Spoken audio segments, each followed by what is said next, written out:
Hello everyone! This is the moment we all been waiting for. It is here, the Nations Cup finals.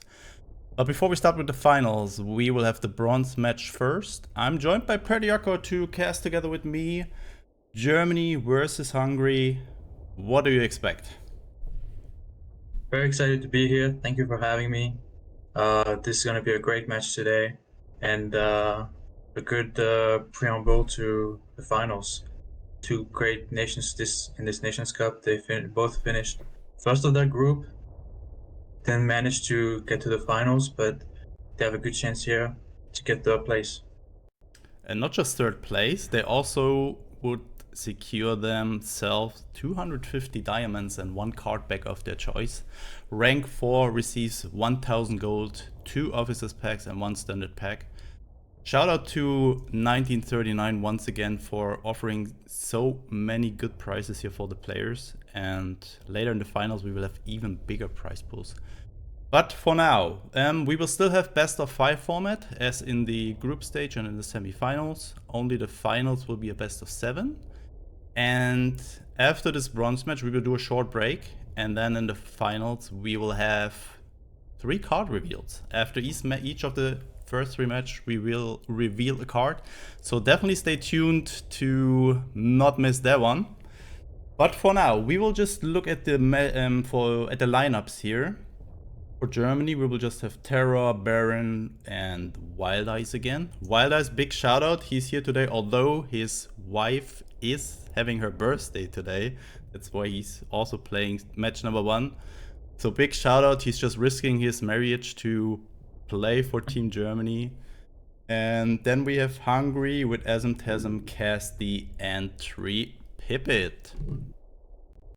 So just as usual, we will start with the pauper format. I think the players should be ready and I can give them the go and we can jump into it. But what's going on with my camera here?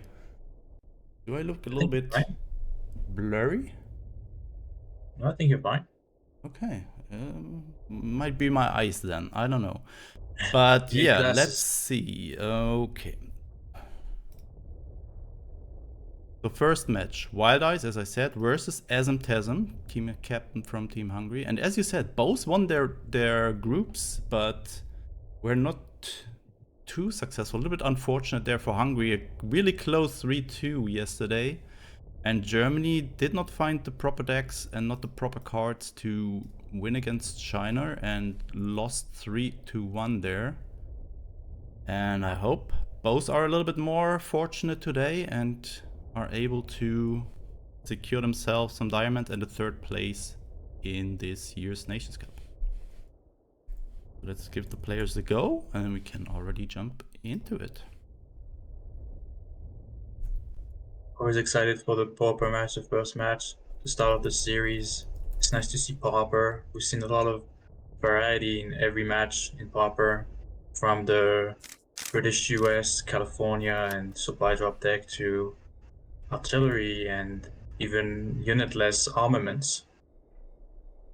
Oh yeah, it's just so great to see. I also get a lot of comments on YouTube where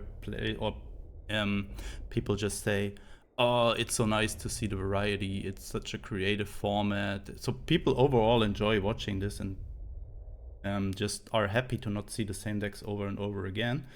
So that's one of the big strengths of this format.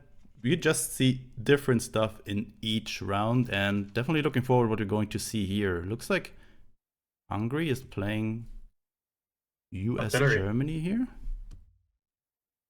Yeah, we see the artillery, we see the pincer, which obviously giving +1/+1 to artillery before the attack is very strong. Waiting for Wild Eyes cards to show up. And what is this? What is this 3 credits card on the right there? Oh, I don't know, it's a French card. Never seen that. So Japan, France, maybe it's I remember the artwork, but I have no idea what it's doing. I've never seen this in action. ND. Choose one. Your units get +2 attack this turn, or they get +2 defense. I think they're gonna go with +2 attack and try to get big damage like a knockoff Blitzkrieg. You know what? Germany's tried to counter unitless deck. I think they are. Look at this Shiro, then the Hago. But Hungary bringing kind of US frontline here, and I'm It's not not a great sure how matchup. good this matchup is for Germany. Probably not that great. So they See set also everything. island defense, so maybe they try to control the match a little bit. They can have some healing. Nibblewerfer so strong and Pauper. Germany looks like they set everything to one card here, and or to one deck, and try to counter unit less, and might be in trouble because of that. Oh, Tsunomiya, yeah, definitely trying to counter unitless. Tsunomiya dealing 2 damage to your HQ when you give an order. Oh, Nebelwerfer is so strong in the situation here.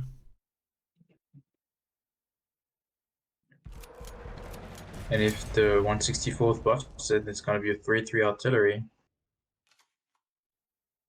Even full attack with the Greyhound.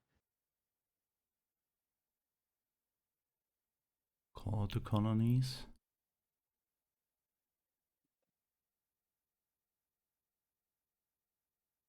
With Plan D, I accept some kind of aggressive deck, but we didn't see too many aggressive cards. We saw the 15th Cavalry, but that was about it. Yeah, it seems like this is just there to protect your units, like the Haro, Shigo, Shiro. Just to give this additional health, maybe. But yeah, this matchup looks really terrible here. Especially with this buffed Nebelwerfer in the support line. Yeah, can you find some removal in his deck? Go for the buff here on the Shiro and then attack into the Greyhound. Doesn't feel great to buff just one unit. Oh my god, 101st. What a top deck here. Yeah, and Asymptotic can attack with the 164th first, guarantee the buff on the Nebelwerfer, and then get the 101st on it. Choosing to keep the 164th alive, I guess. Keep presence in the front line. A bad idea. Oh.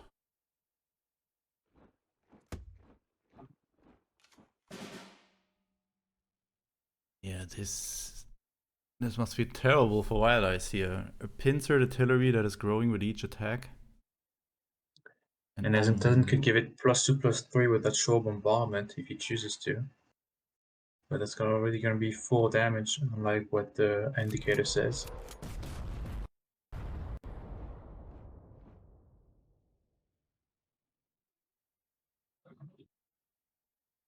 Moving 101st to the front line here to protect the Nebelwerfer, although just risking to lose the pincer maybe. I don't think he minds losing the pincer, it's already a 4/4 artillery. Absolutely, yeah, that's strong enough. But this just gives me a little bit of this 8-10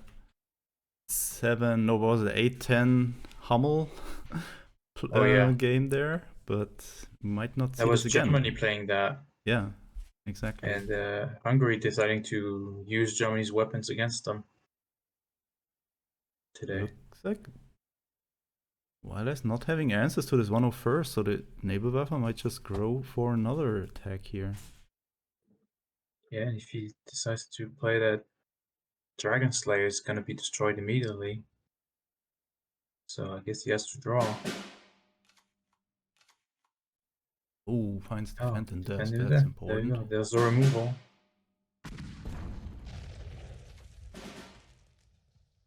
Much more manageable now, but there's already 3 units on the board for Asymptotic. Or it might be a So why can Wild Eyes there? coming down here. Especially with the drop coming down probably this turn. As a 6/6. Yeah, in pauper format you don't have access to stuff like Banzai or to the last man. Just deciding to attack instead of deploying the drop. Oh Oh my god! Gato with the sub, thank you, bro.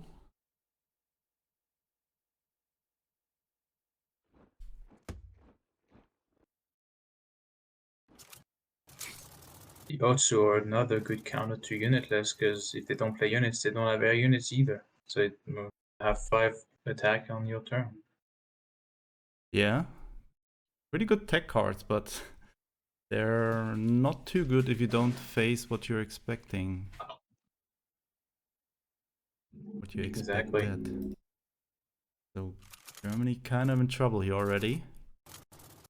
And he has to drop. Maybe you go full face now. Don't look back. Maybe you just attack Yotsu.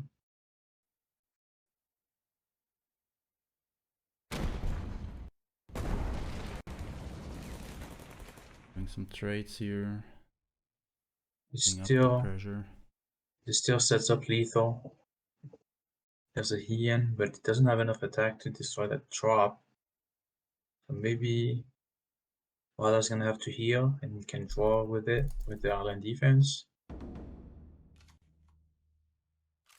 And another defend in death, which is gonna be 6 damage, just enough to get rid of the drop. These defend in death have been clutch so far for Wild Eyes, but can he deal with the pressure in the front line?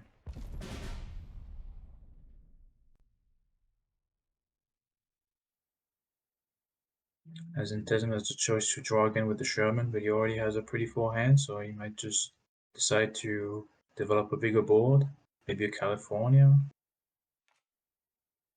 Do the Nibble Verfa first.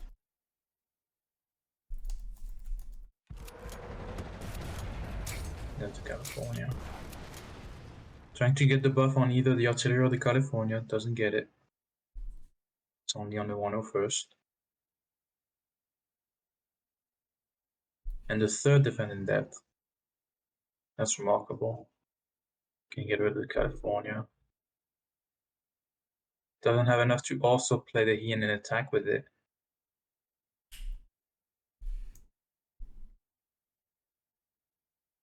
So there goes the defending depth.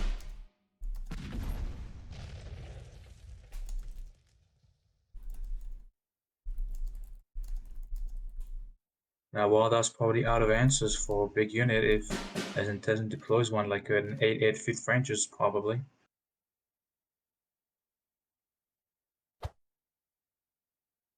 I'm still surprised how good Wilders can keep up here. The defending does really helped him keep staying in the game, but just through the 24th Cavalry, that's gonna be unlimited infantry for a couple turns.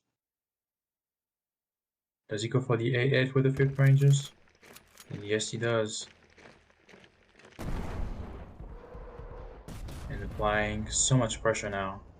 Even a defending death cannot deal with it, but there's no more on the deck. And there's lethal on board. Wilders can deal with the artillery though.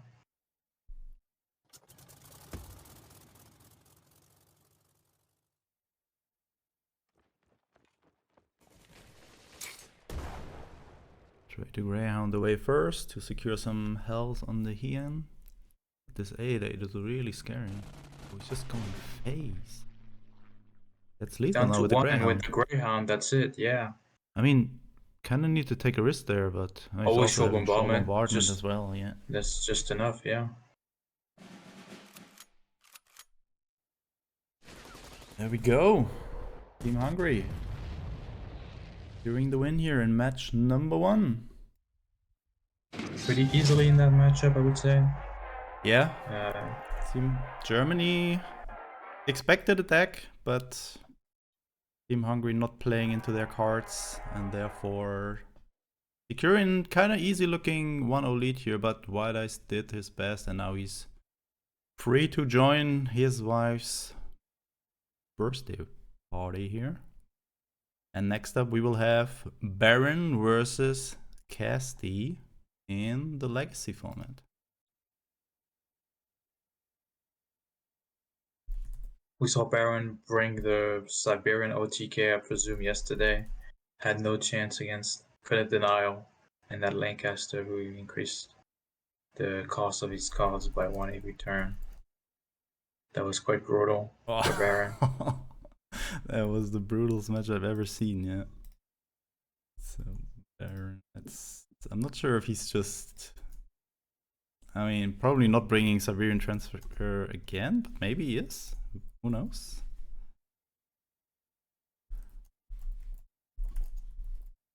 We saw, of course, a lot of Bridair in this format. Bridair so dominant before the rotation, with Shelling, with Ditchimus Illustrious, and most importantly, Empire Strikes.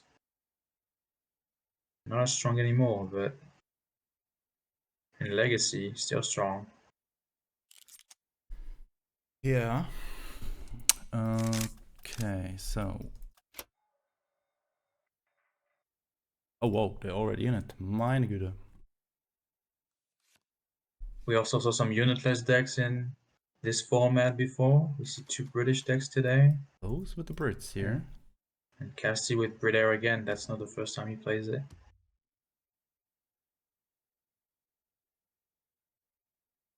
And British Germany for Baron. Maybe discard the hand control. Yeah, this I could see the Fog be of an War. attempt on Brit Air counter with a Fog of War, but 7 Schützen would not make too much sense in that.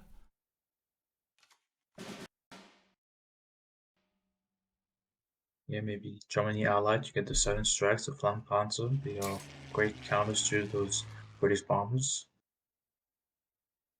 Root out. Haven't seen that card in a while.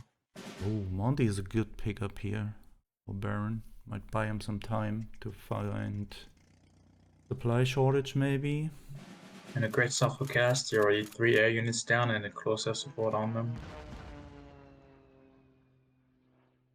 I did expect Sincerely Yours this turn. It's a little bit early for Monty maybe. But this Casty will threatening make him overdraw. 7 damage. Here's a Monty as Shelling, which is pretty good.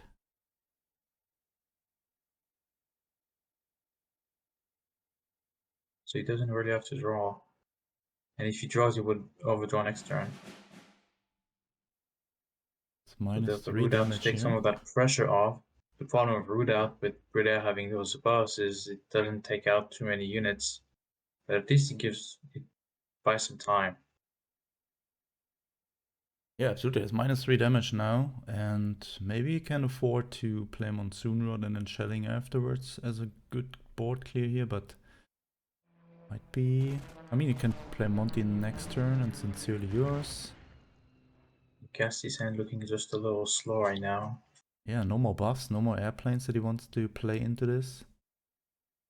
He has to wait for turn 7, even turn 8, if he gets credit denied for that land lease. Maybe it's would have been a good turn for Ultra, but obviously very telegraphed.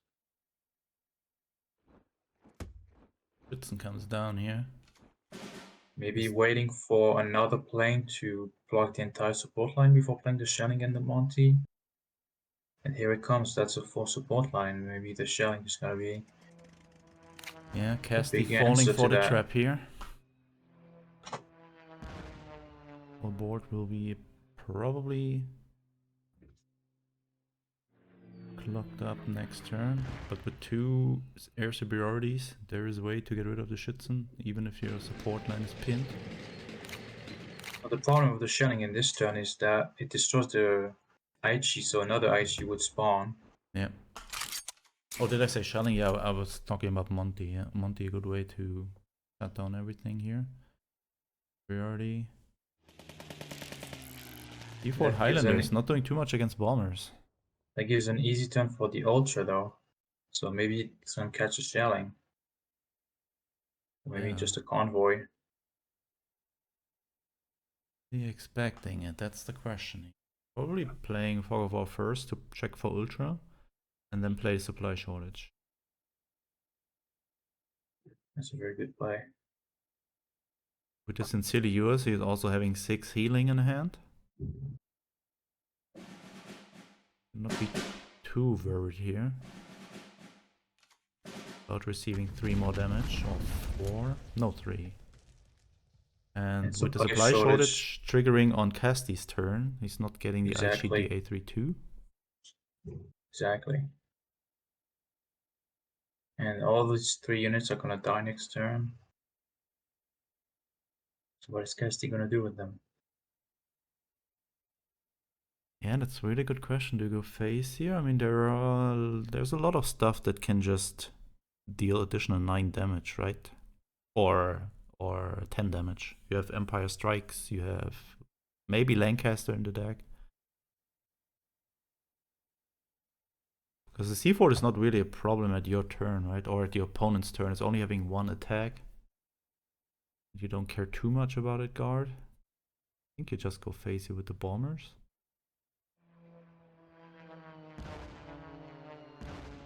But what to do with the rest of your remaining credits? Oh yeah, pushes up the Swordfish. Not Swordfish, the Gladiator. That way Baron cannot take the front line this turn, it's gonna wait. With 4 bombers on Casty's side, turn 2. Oh, Spitwire is a good way to block these bombers from attacking. Deploying as a 6/6 when your opponent has an air unit.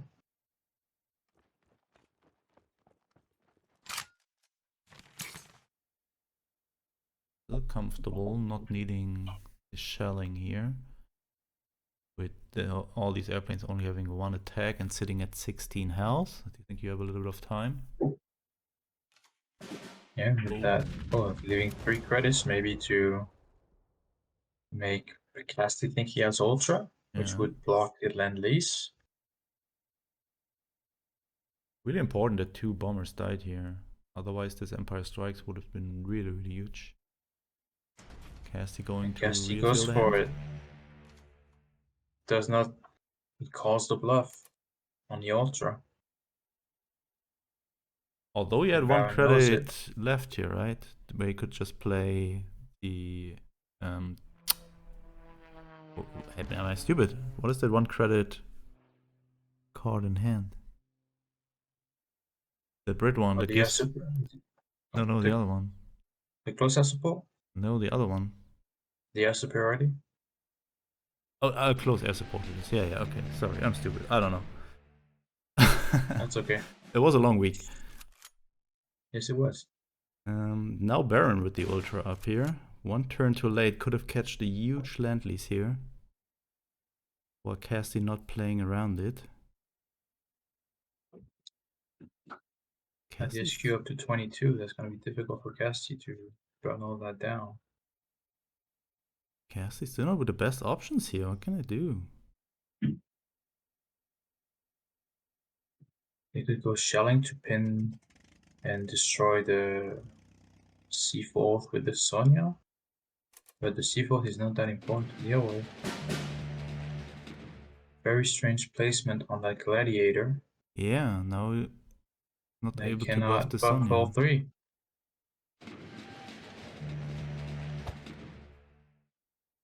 Can play the Gladiator and then buff 3 of those planes. Make it look like everything was planned.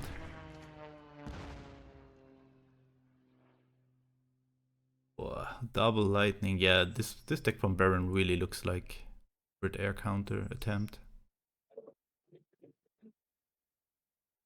Look at this. All these fighters, pins, Sky Barons. I think it's the 4th time or 5th time that Casty just brings Brit air. It was kind of predictable.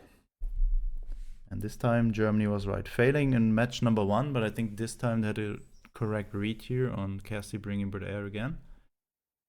And so far, after an aggressive start from Casty, Baron controlling the match right now. Casty a handful of cards, but not really any good options.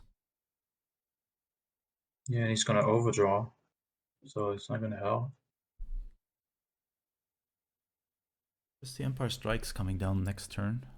Getting rid of the lightning, making hand space. Join the Spitfire, that's pretty big. Huge threat gone without any effort from Baron.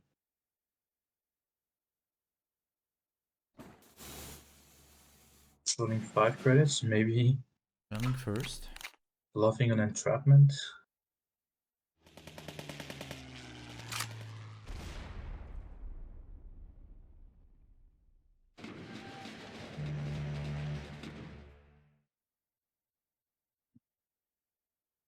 Sexton is also not too bad here.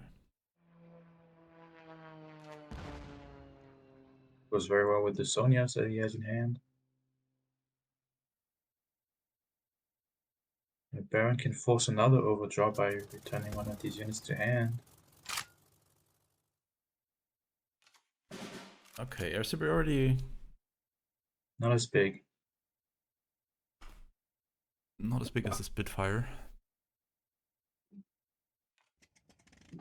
And there comes the Empire Strikes. Play all the bombers that you have. It's only 3 damage right now.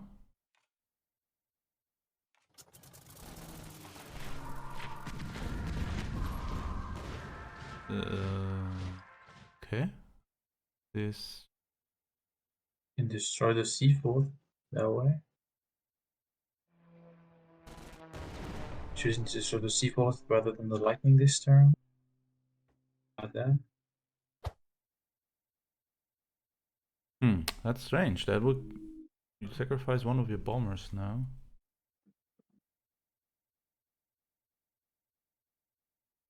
And we see Wolfpack in Baron's hand, so a lot of ways to deal with the hand refill that Bridair has. Baron's hand is just insane here. With Monsoon Rod supply shortage, he has a full board clear in hand whenever he needs it. Wolfpack coming down already. Now Cassia used most of his draw.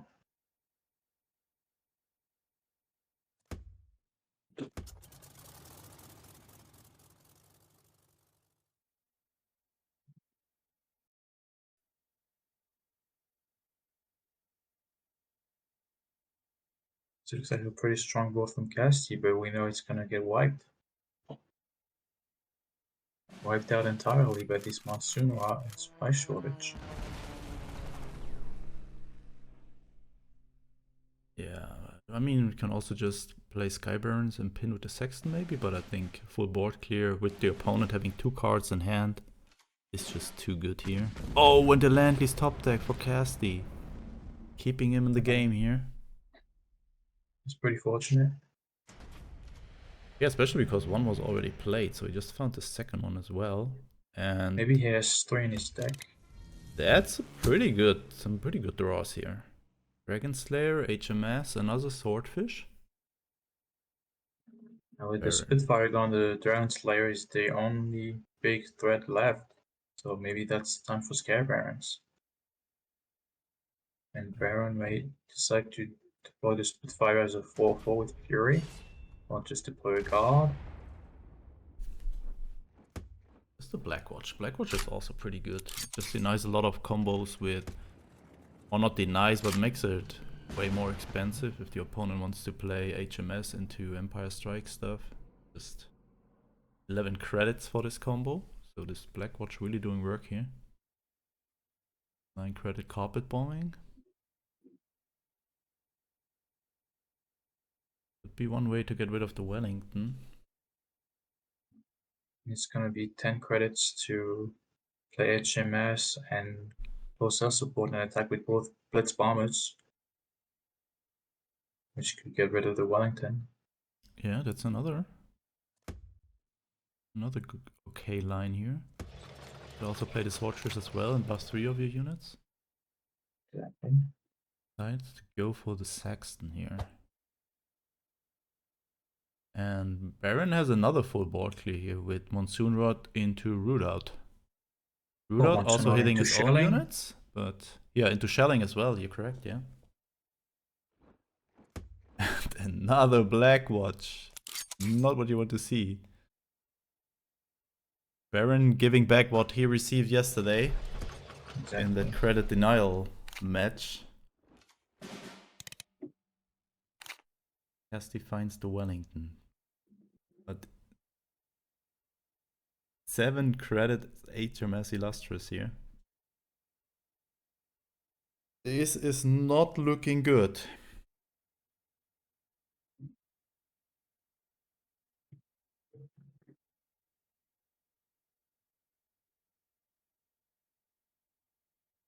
Yeah, what can you do? I mean, you can play the carpet bombing maybe. But the Wellington is pinned anyways. Oh, he's just going Wellington into the Sexton. That's an expensive play, but doesn't have any more options. It just releases your Sexton again. You can just utilize it next turn again. Baron not going for the Monsoon Rod here. Deciding to go for shelling only and then clear up the Sexton with double Blackwatch next turn, probably.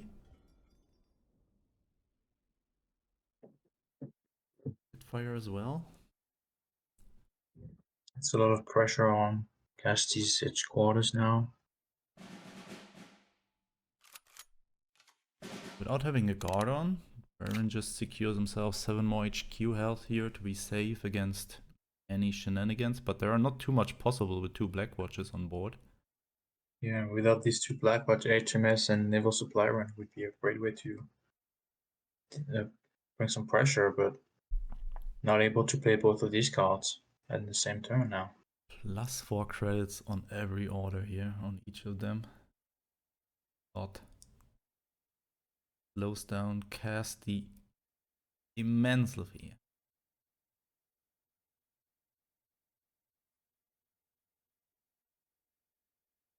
If he had the second Empire Strikes, he wouldn't be able to play it with HMS Illustrious. Yeah, exactly. It would be way too expensive. It would be, what is it, 15 credits? Exactly.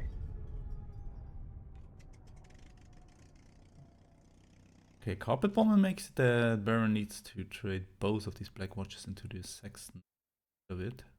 Supply shortage could help out here.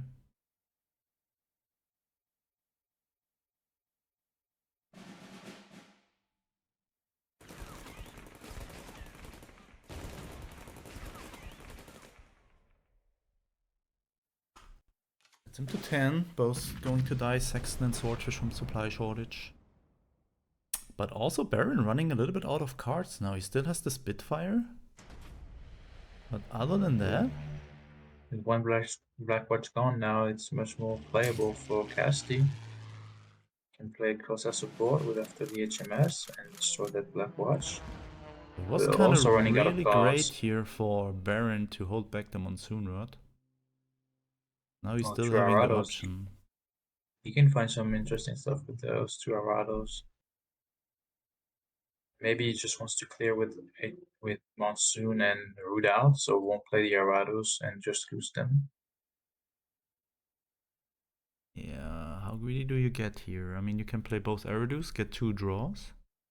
Or you just go... You can actually play the combo and the Arados, because they won't... You can play one Aridu and draw from him. And just skip one turn, right? We would skip one draw, yeah. Oh, he's holding it back. Okay, he wants to have more draw. MI5, really an okay option here. As long as Casty is having cards in hand, otherwise it's just a dead card. Okay, it's drawing you 1 card, so it's just 3 credit cycle.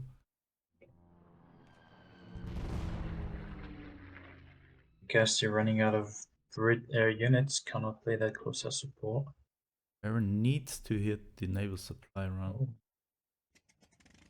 I mean, he's drawing it anyway, so it doesn't really matter. Oh my god! A Wolfpack can be huge. Another Wolfpack! And totally deny Casty's hand. Hey, Wolfpack. I think you gotta go for the Wolfpack here. Go Wolfpack. No. I mean, naval supply run on 1 card here, that's also not too good for Casty, but I would have loved to see the Wolfpack here. Because then you know what your opponent is not having answers to Eridu with this board. He would have answers, but he need to sacrifice the IG. Now we can make that the IG survives. I mean, naval supply run, you can't afford to kill the Aradu and your IG survives, but you're discarding your next card that you're drawing. How's this working? If Cassie plays the naval supply run now, and Baron plays Wolfpack next turn, and then Cassie is not drawing a card on his next turn, but the turn after, would the card that he draws there be discarded or not? Is it only the I next don't think turn so. if you don't draw I one? think it's only for one turn, yeah. Okay. It's not gonna matter. Okay, the Naval Spitfire. supply run. And oh, setting up synthetic rubber for lethal, and that's gonna be it. He's got 10 credits to play the synthetic rubber and attack with the Spitfire Exactly. for 16 damage. Go. And that Wolfpack closed out the game. Very well played by Baron. Fighting back this time with a really good read on what Team Hungry might bring here into Legacy format. Therefore, we have a 1-1 now. We have a match. This time the predict works. And also I think this Brit deck was not really like completely all in on against Brit Air, right? Like the first deck there from Wild Ice was. It was fully tagged against unitless, I guess. But this time it was a little bit more, yeah, versatile and also good against air. Yeah, the Schützen can be good against frontline. Yeah. And Monsoon What's special is good against any aggressive deck. So found a way to have a versatile deck and good enough against Brit Air. So we will have something new in this match. We will just see Tasm again. After he played the first match, he's also playing the third match now. Okay. We're used to seeing Tripipit in Pure War. We're changing it up this time. Yeah. Maybe Tripipit is indisposed for the next couple minutes. I don't know. Who knows? I mean, also Hungry was thinking the bronze match was would be a best of 7 as well. That's why they also prepared for Lonely War format. Okay. So they're more than prepared here today. That throws off their plans a little bit. And they just stick to their lineup and just send Tasm to the pure war format here. Okay, players. Now you have to play units. You cannot play without units. No unitless deck this time. I mean, you can play a deck full of countermeasures, but I think, can you build a full deck with only countermeasures? I think you can't. Maybe you can play 30 countermeasures in a deck. Right, man, this is going fast. Here we go. Faster than I can switch the scene here. Go. Terror, what is he bringing? US. Oh, double Gebirgspoisoner. Going first with the Gebirgspioneer. Maybe he's gonna get rid of one of them. No, he keeps both. No, he's going the full greed line here. He wants to have you can two of them on board. You can play the autocannon on turn 2. That's huge. And 3/3 artillery on turn 2. Going first is pretty huge. Also, I think it was Terror who did some research, and he just found out that in every match except one, the player who started in Pure War won the match. So, okay. I'm not sure if we will have this format in future, or we need to switch it up. I don't know how, but this is kind of just a roll the dice or just a coin flip. Who's going to win? Very likely. And I'm not sure how much I like that. But let's see if can Terror just find an advantage out of the situation. Although he's not just going second, he's also just facing Gebirgspioneer. And this feels really, really bad.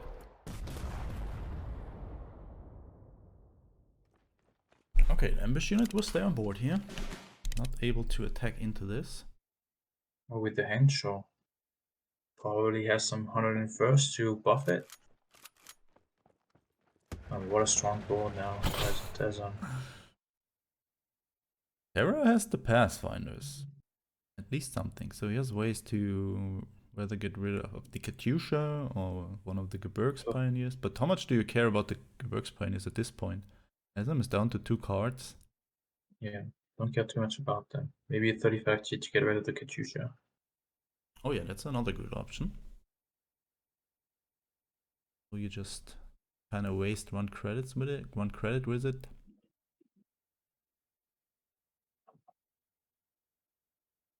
Could move up the PR. Sure. We get destroyed, but maybe force a trade. Let's go for Gebirgs Pioneer here. Being both of the artilleries up. Wow. Nachschub as well. So many credits for Asymptotism. How can you recover from that when you're Terror?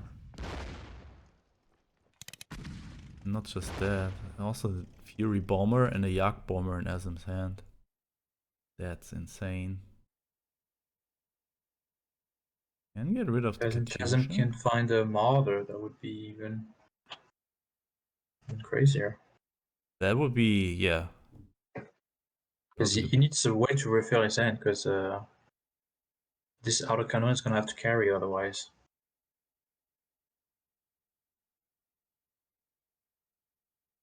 And Terror with 2 Sherman, they're not doing anything right now. Yeah. Here's other problems than draw. There are 2 artilleries and 1 bomber on board there. Going for the Pathfinders. Did it? Or getting rid of the unit in the front line. Oh, and this Heinkel. Also a good way to refill your hand. Fury from the other Heinkel? Or is it Henschel? I can't remember. It's Henschel. The Fury Bomber is Henschel, yeah. Henschel and Heinkel. Terror already down to 11. And does not have a way to deal with the autocannon. So in a few turns he's gonna be out. Yeah, he needs stuff like a Hellcat or something like that to reach the support line here. Can't even play the 5th Rangers as a 5-5, as an 8-8. Because then he could not push it up to the front line. Not looking good here for Team Germany.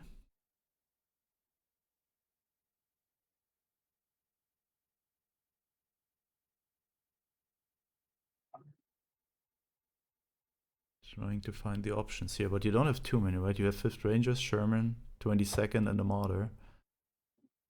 You can only play one of them, or a Martyr plus 22nd, which might be the worst option. Just going for that and wait to have a better draw. Well, they're getting destroyed by this strong support line from Asymptotism.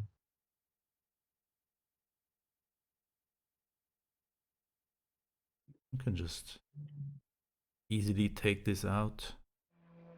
But at least this saves a little bit of HQ health on Terror's HQ. Yeah, the Heinkel, a great way to refill the hand for Asymptotism. Because he actually wants. Decides to take the front line with a Nachschub.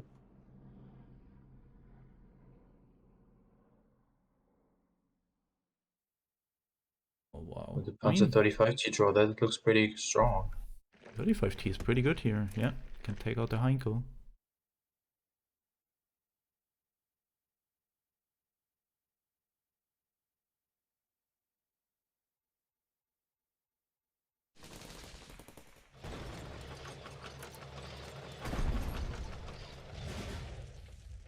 And there's the pincer. Landing immediately on the Fury Bomber, I assume. Or on the autocannon. Although it's really strong on Fury units, right? Exactly. It's just Gives them getting 2 buffs each turn. Oh, going for the HQ maybe? He can deal 5 damage. Yeah, and he also has a Katyusha on hand. And He has enough credits to attack twice and with the auto cannon, so that should do it.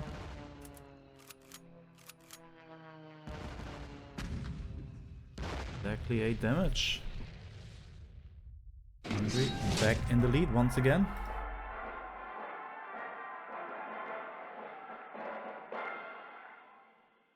SM with a very strong start going first, and the artillery is doing their work. Yeah, the streak continues. The player who goes first in pure war format is having a big advantage. And yeah, with Gebirgs Pioneers additionally, this was like an uphill battle for Terror from the beginning on. But they're not out yet, they can still fight back. But if Hungary wins the next match, they secure themselves the 3rd place here.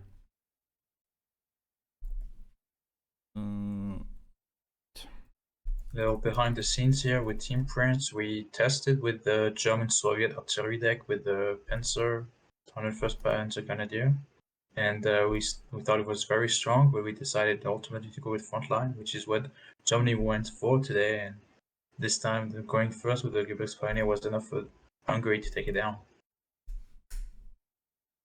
Yeah, so next up we will have Singleton format. This means only one copy of each card is allowed in the deck, and we will have Baron taking on Tree Pipit. First time on stage here today, Mr. Tree Pipit. Let's see what he's cooking today. Singletons. Yeah, Tree Pipit usually playing the Pure War for Hungary, so first time playing Singleton. We saw some Germany decks. Saw some Soviet decks.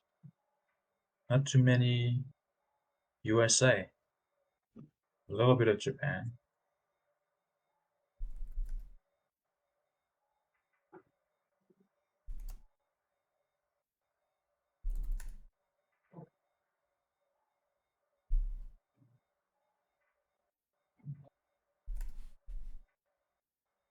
Alright, we got some confusion here because maybe Shed did also realize that Asm played 2 times in the first 3 matches.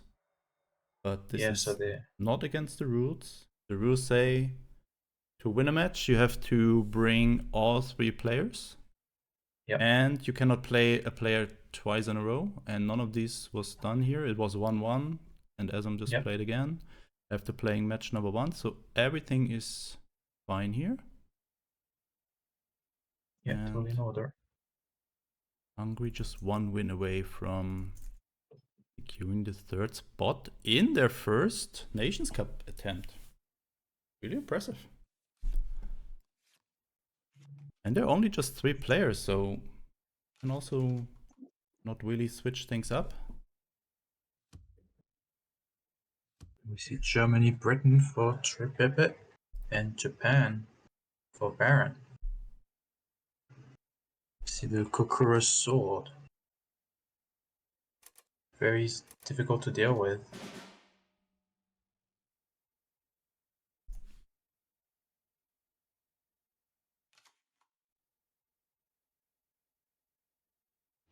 War Glory is so strong in this format with all these elites being around. Yeah, we saw the Elite Tiger that can be targeted by orders and Tree Pipit's Mulligan. That can be a good counter. Double in the good counter to Aichi. But has to wait turn 4 to deploy it and attack to the support lane with it.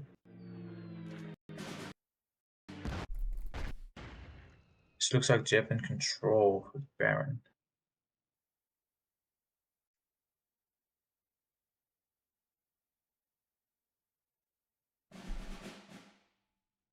And Tree Pipit using his only supply shortage right away on the Aichi.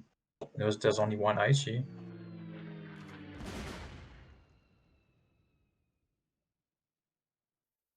He might just pass his turn now and play the From the Deep. Which could catch a Kokura Sword, that would be huge. Decides to deny the credit instead. So he can play From the Deep next turn, or maybe one of his units. Baron hit with another credit denial here. And You might get yeah, nightmares from it. and the Tojo not discarding anything. There's no Heinko in Triple Britain. There's no B17. We saw some Germany US there earlier, but this is Britain.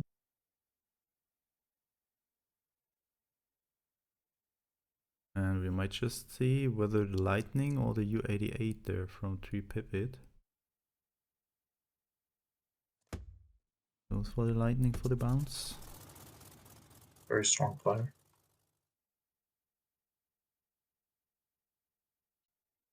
Comes the Kokura sword.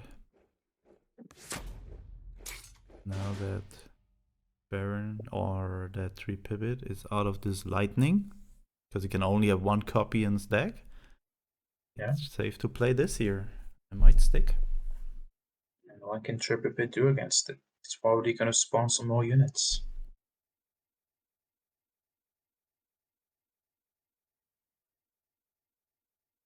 What can he do here? Yeah, it's not really... Good way to deal with it is to stick some unit in the front line so they have to attack into it. But it doesn't have something big enough to destroy it on one turn. Could also wait one turn and play Annihilation on the next turn. But I think, yeah, you cannot really deny that it's spawning more and more units. You just have to hope it's a less big threat than this 6/6.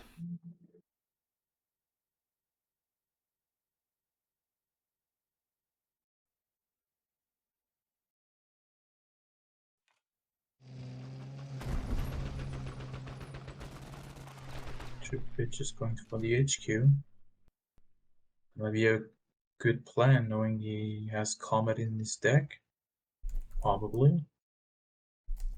But the honorable death and Enthusiast are enough to deal with both units there. Doesn't leave enough credits. Yes, it does.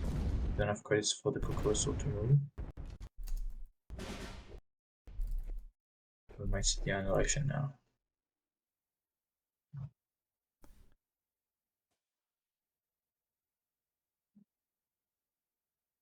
Yeah, to pivot once again with a full hand here. Annihilation comes down. Sendai discarded, but Shinoro. That's Being another found. unit that you have to deal with. And we see German ally, and that burst of fire, only one copy, there it is. Baron's hand. That can be 12 damage next turn on the FW. Not Yeah, quite plus the lethal with the Shinodo. Shinoro. That's 15 damage. Then on the most left, there's the kicker in hand. So it's a really scary situation here for 3-Pipit. A handful of options, but can't really do much. Can take the Shinano out. Does it depends on how to deal with the Shinoro. And can Ooh. hold the elephant. Maybe wait for next turn for the Nebelwerfer to play on alongside the Monsoon Rod. Oh yeah. Goes for it now. You can still benefit from it next turn, right? It kind of protects your tank now. Because you can just attack with the Nebelwerfer next turn. I think Baron just goes for the Burst of Fire. And you can destroy the Nebelwerfer with the Raiding Brigade. He just needs to be careful to not run into from the deep on turn 10. This would be really painful. Here comes For the Glory on the Panzer 3L. Is it L or what is number? Yeah, 3L. L, yeah. Oh, the dive bombing might save 3-Pipit here. Maybe you go for Africa Corps, looking for Leopold. Maybe you go for Panzer H and find the Leopold in your deck. Or you can just clear the board with Monsoon Rod and dive bombing. Dive bombing was so good here. That's one of the only top decks that keeps him alive here. Dive bombing doesn't seem like a card that you would see in. Oh my god! Singleton, but and Because it was the Tsunami now. elephants, he gets 2 now. Wow. The destruction effect triggering twice. The tree pipit has 2 units to deal with now that cannot die or just respawn new units. What is going on? So the It was elephant's kind of the very, best thing you can get out of this card. yeah. Or another Kokoro sword, I guess. That was huge. And Germany tying the series. Kind of good 2 to start here 2. for Hungary into this match, but Baron fought back and we have another decider here. 5-game match. Nice. The Kokoro sword into the elephant was very huge, and the burst of fire dealt a lot of pressure. That was it for Germany in this match. Baron taking some revenge, winning both matches today.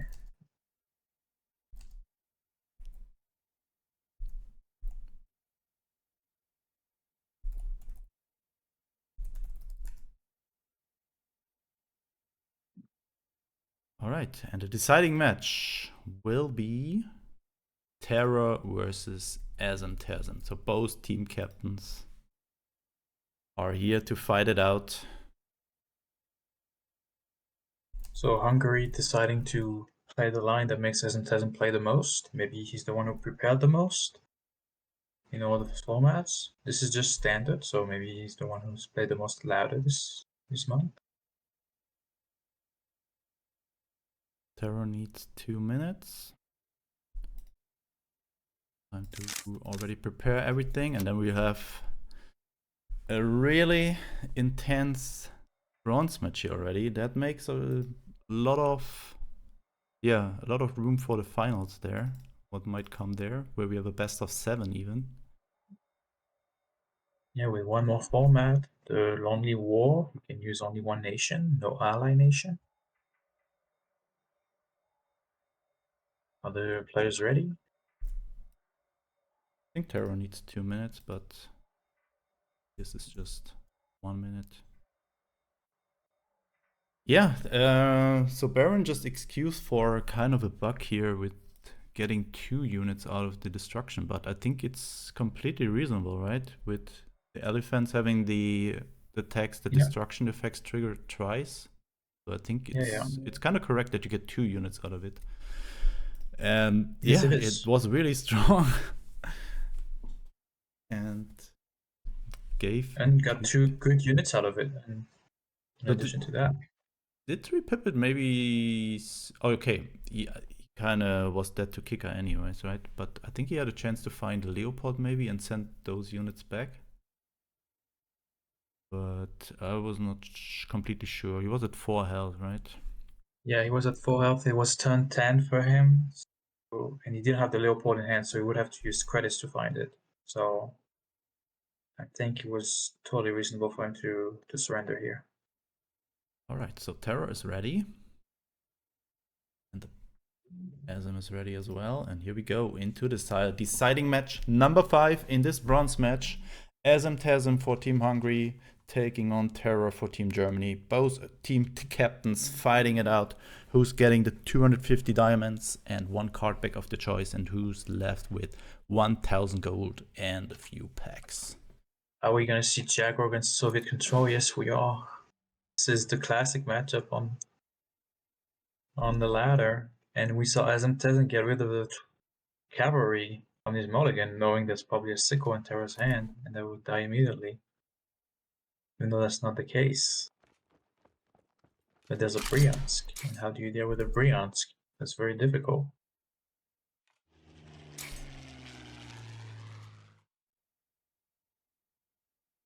HE is a good way to start into a match here. Double Bryansk, Storm Terror. HE also kind of expensive to operate.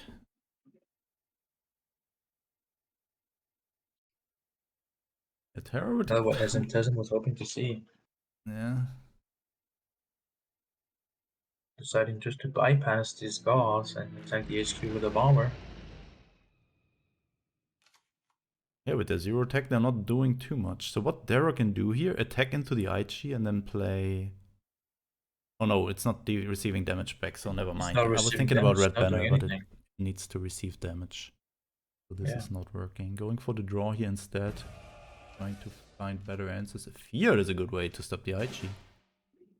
Very good answer.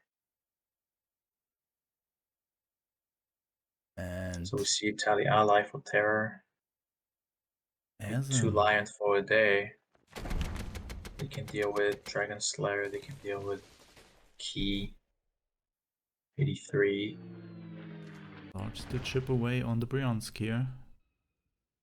Oh, even better. You can just steal the Aichi now. A Signal Regiment is also good steal, right? It just secures you good amount of HQ health. Oh, it's all good. Both options are pretty good. You can just go Feared and maybe Pioneer Company here. Or you just steal the Aichi. Just live with that you have no answer to Signal Regiment in hand right now. Well, there's no unit going to die if it hasn't tell them yet. Just one this turn.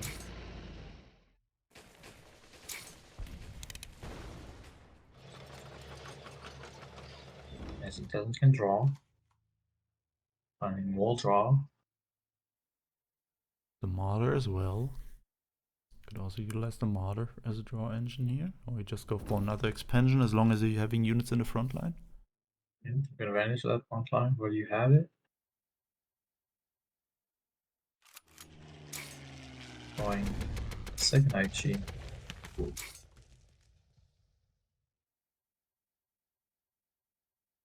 Oh, I do.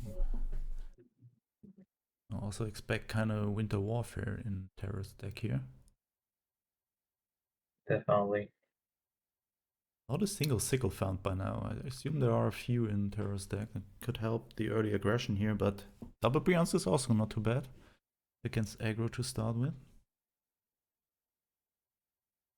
And Asm kind of unfortunate. I only found one Type 94 and no Raiding Brigade by now. Usually also really good answers against Bryansk.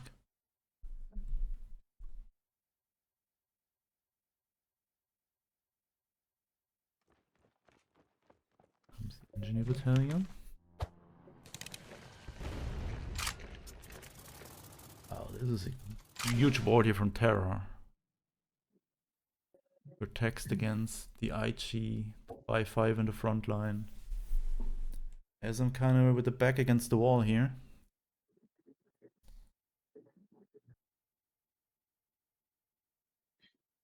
Maybe you can draw with the Tina, try to fight another Type 94.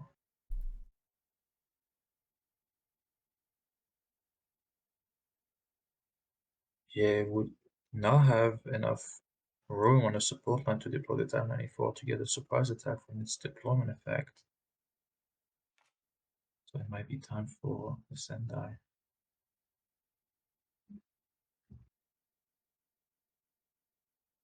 Thinking about it. Sendai the Fiat, maybe? Get rid of the bomber? Oh, finds another Type 94 here. Fortunately, can't play this turn.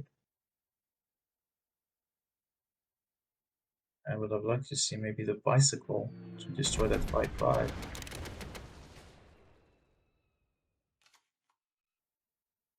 And then maybe the Dina. But now a full hand.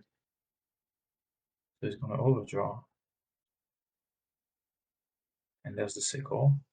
But no 1 HP unit on Desmond side. Yeah, he needed one more to get rid of the other Aichi that is spawning from that one that's on the board. What do you do here, Terror? He could red banner that 5-1 and get a 7 cost unit. Could be a KV2, could be a 7-7 infantry. Yeah, that's What not are too the other bad. options? Not too many other ways to use the red banner currently. Yeah, looks like he's going for it.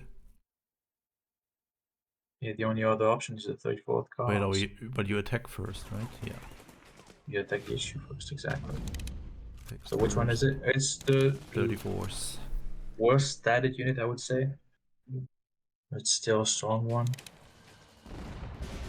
Oh, and bombing rate overdrawn. That would have been a good way That's to get pretty rid of the big. Fiat. That's pretty big. Now that guarded Fiat is still causing problems here for Asm.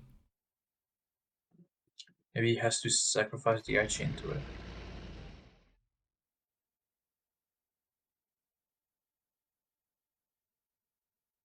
And he could bring 2 units to the front line, putting some pressure on that IG. Trying to destroy that 6-6 with the units instead. They can with that Type 93. Second one. Yeah, that's providing some healing here for Terror that he desperately needs. Oh, that wasn't... Okay, yeah. Fiat now. Back to 19 health. Asm Oh, technical slowly arm is running out very of good. cards. Maybe you can get rid of the signal now. Yeah, goes And for there's it. the Winter Warfare for the ISU combo. You could play the ISU next turn. So maybe you don't need to use the attacking colonies on signal now. Oh yeah, you could just Or you can use the maybe go for the IG then. Naval Brigade. Yeah, you can destroy both IGs now.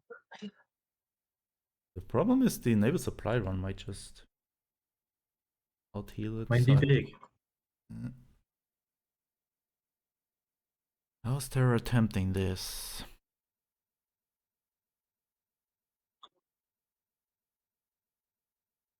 Angriff in den Kolonien. It's really weird to see all these cards in German. Even although I am German.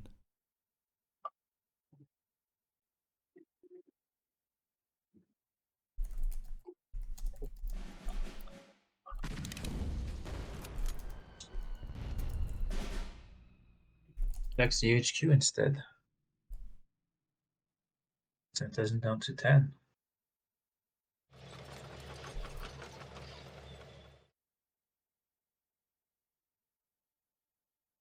And I think Peasant can have a pretty big naval supply run right now. Chooses to.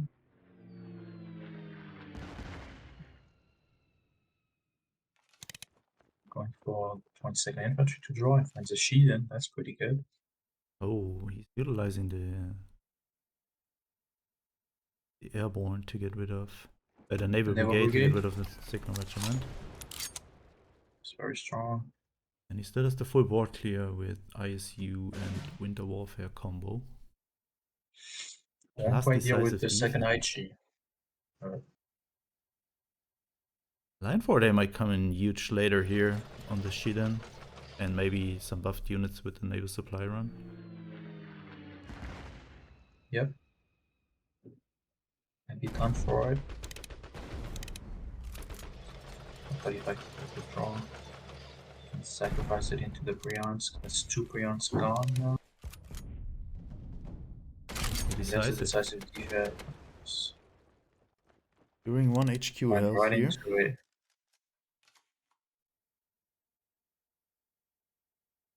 Oh, and the 7 Alpini as well. More guards that Asm has to fight through here, and he already spent 2 surprise attacks. But he still has a Sendai in hand. Yeah, he's gonna have to Sendai it. That's the only way. And he does get +1/+1 because of that decisive defense spawning an Alpine unit. Definitely has to come Sendai here from Asm. And Terra not having any other good play here. 2 lines for a day, we're sticking there from the beginning. And not any good targets Audacity. by now. Audacity. If With he 1 makes room in IG the already on support board, that's line, 5 damage. yeah, I would play a Sendai, move up a unit, and play the Audacity. Don't play it right away, because it's not gonna spawn. and not gonna deal any damage if you don't make room for it in a support line. Can push up the Martyr and then go, or just going for naval supply run. Ooh, but he's having a lot of important stuff here. Oh, don't play now, don't play now. No, don't. Wait. This would Ooh. deal 0 damage, right? It would do nothing. Now it would work. There you go. Also the throw here Destroys hits the the guard. guard. Oh wait, he missed 1 damage, right? He could have attacked with the Martyr. He chooses so. But maybe he wants to keep it in the backline. And now comes the big ISU. Unfortunately also taking out the Engineer Battalion, but you kill 6 units of your opponent. Yeah. You get your could be worse. You get your guard back. back. Insane value here. Oh, that's a little late for the Reading Brigade. 2 Bryanska gone, and the Engineer Battalion as well. Has only 11 cards left in the deck. Still enough to deal 23 and that damage. Enigma is not going to do anything. So Terra finds some draw, but he already used it by the sword. Maybe he has a 5-year plan. Somewhere in the deck. Wow, we have a really good match 5 here, I have to say. It's just so intense. The Terra slowly running out of stuff, but it still have a heavy armor 2 tank there. If this goes to the front line, could cause a lot of problems here for Azam. But Azam has a handful of cards and also the naval supply run still in hand, Sheeran in hand. Hard to say who's just winning this at the end here. It's still both players' game. I think you just go all in, deploying as many units as possible and playing a naval supply run on them, attacking with the bomber. And then you hope you discard the Enigma maybe next turn. And just passes. Wow. Never a good thing for Jago to pass a full turn. Why would he pass here? What is he waiting for? Oh, looks like he's offline. Oh, that's not good. Did the clock tick down? I did not see it. I did also not see it, but there's absolutely no reason to pass here.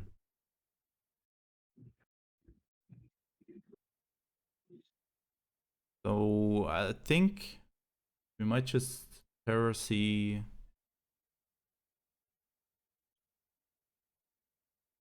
I think by the rules, if you disconnect in the middle of the game, it's fair game to keep playing.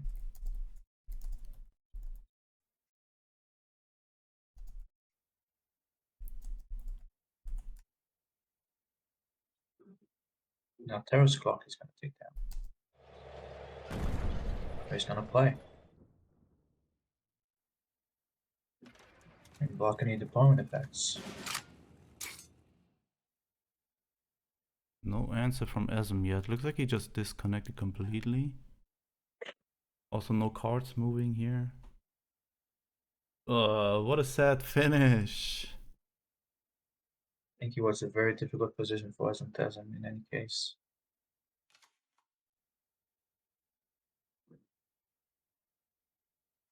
Yeah, And looks like he gonna be completely it. disconnected. Oh man. That's a sad unfortunate. end of this bronze match. But good game there. Oh, Terror giving him one more turn. He only attacked with the Petyakov and then passed. Well, what is that? Why would you do that? Maybe you read my message now? I don't know. Yeah, this is over. Okay, just finish him, Terror. Wow, that's really sad. GG to Germany, taking this in game 5, coming back. Yeah, in a sad way, but securing yourself 250 diamonds, sponsored by 1939. Thanks once again to Alien and Special for making the prices possible. And yeah, that's it for the bronze match. After a short break, I will be here with Tenatron for the finals, USA versus Team Shiner. Thank you, Periodico, for casting together with me. It was a pleasure. And yeah, enjoy the finals. Have a good one. Yeah, and we see each other after a short break. Bye-bye.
It is time, guys. The finals are here, and I am joined by Team USA member Tenetron. Hey, your team in the finals. Did you expect this when the Nations Cup started and after the first match, even? Of course, we obviously expected to dominate. We expect to dominate everything we do. We're here to bring some freedom to the rest of the Nations Cup for the duration. So here we are, both guns blazing. But in all seriousness, every team did great. It's been an awesome Nations Cup. Can't wait to see this final. Yeah, and in this finals, we will have a best of 7. We will have the same order and the same formats as we have in the standard format or in the usual matches. But yeah, just we added a potential game 6 will be Lonely War. This means only cards from the main nation are allowed, no ally nation cards. And then we will close out an eventual game number 7 with another standard format. So definitely a lot of variety to come here in this finals. And additionally on that, after match number 1, after match number 2, and after match number 3, we will have one card reveal each. So you should definitely stay tuned and wait what might be coming there. But let's take a look at the lineups here. For Team USA, we have Winnie, Corn Guy, and Stereo on board. And on Team China's side, Azi, Gorg, and Spoker. So Chaotic Poison and Ed sitting out here today and leaving those players, yeah, just to fight it out who's the best nation in this year's Nations Cup. USA won the first one. Can they get their second win? We will find out in a few minutes.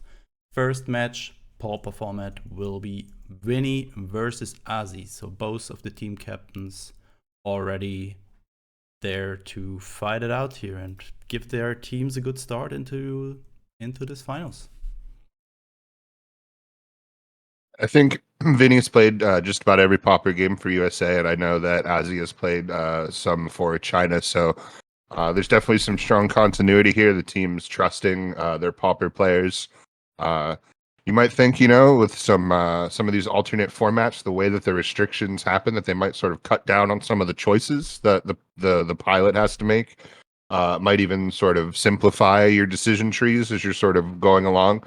But that's not always the case. And even when it is the case, that sometimes makes those decisions a lot more impactful, which can really weigh on the player, mess with the player, and sort of change the dynamics of the game here. So it's a good place to start with your captain. Try to start off strong. So try to set a tone. Very interesting to see what both teams bring here. So I gave the players the ready sign.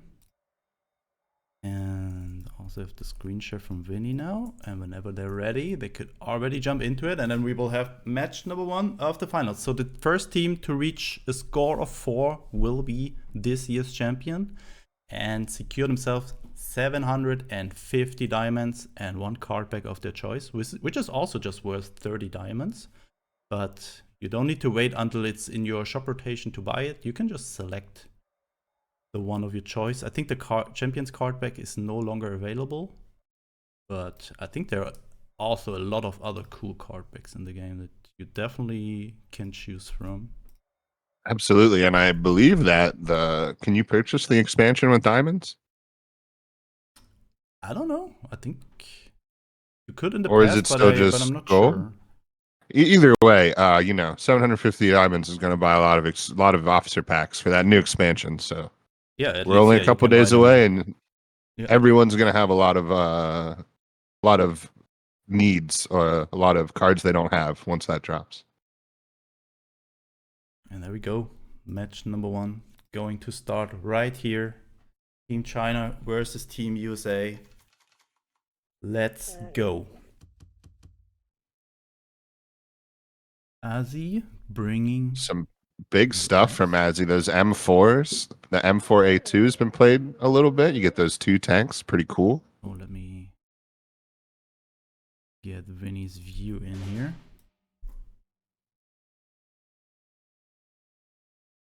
Winning bring to the table. Oh, looks like this Soviet control deck. A few times by now. Soviet France. We've seen a good bit of the priest as well. Obviously, an arty that buffs itself if you have the front line, super valuable in a restricted format. And we've seen arties and bombers really reign supreme here as well in Pauper. A good way to get rid of the 164s here. Denying the priest on turn 3.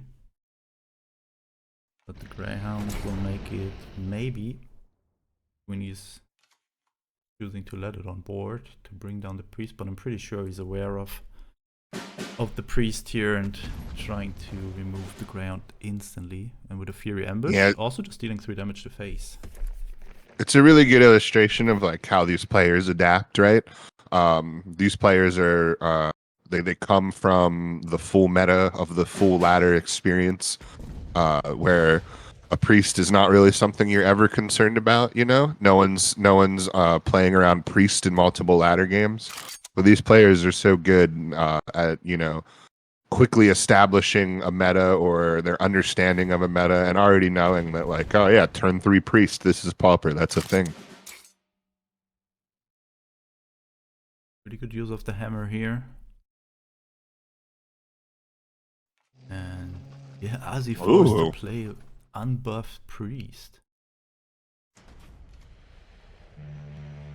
Naval bombardment. And that naval bombardment will likely protect Azzy from losing the front line with the 2 Shermans on board. They definitely want to draw with those Shermans. And Vinny probably knows that and is probably considering moving the Bryansk up in the front line as that roadblock. It's just a really, really annoying thing for US frontline to have to get through to be able to enable their draw machine. Vinny giving Azzy the chance to draw with the Sherman here. That's the only reason why the priest was played turn before, to have a chance to push it to the front line. I would have loved to see pushing up the Bryansk as well from Vinny here.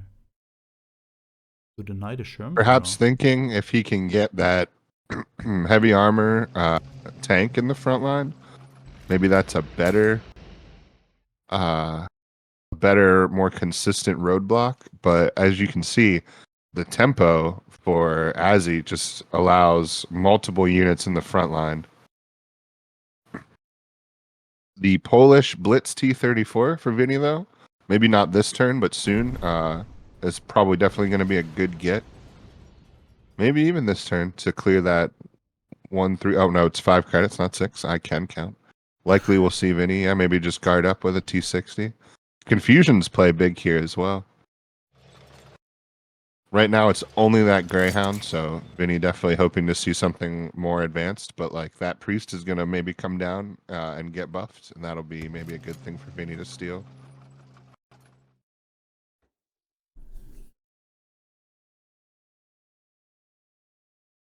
He'd rather it be something that he can, run into another unit and try to get 2 unit deaths, basically trading 2 of Azzy's units into each other.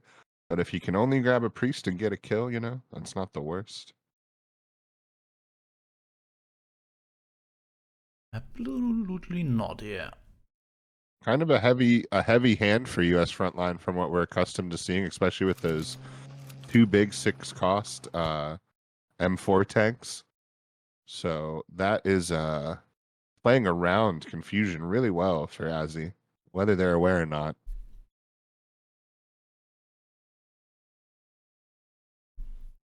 Kind of feeding into a Stars and Stripes here. Additional priest could have also utilized the Sherman to the front line maybe and killed the T60. Terrorist gate is huge here. Pinning priest, pinning one of the Shermans. Oh no, it's pinning the Sherman. Yeah, okay. Yeah, it just takes the damage on the priest so that he can get that Katusha kill, which looks pretty good. Suddenly, it was scary for Vinny, but now look, Vinny's got a T60 in the front line. The only thing that we know as he can throw into that is a 4-2, so it's gonna trade. The other Sherman is pinned, and Vinny can really think about starting to take this front line away, keep it. Heavy armor tanks in the front line is going to be a big deal, a big help for that.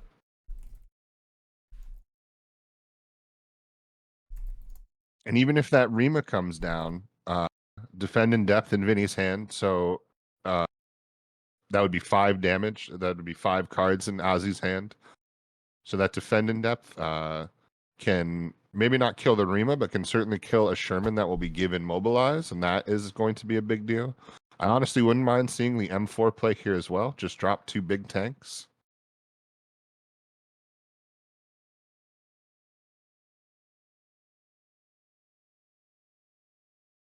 Really patient play here by Ozzy, really considering. All right, and goes with the mobilize play.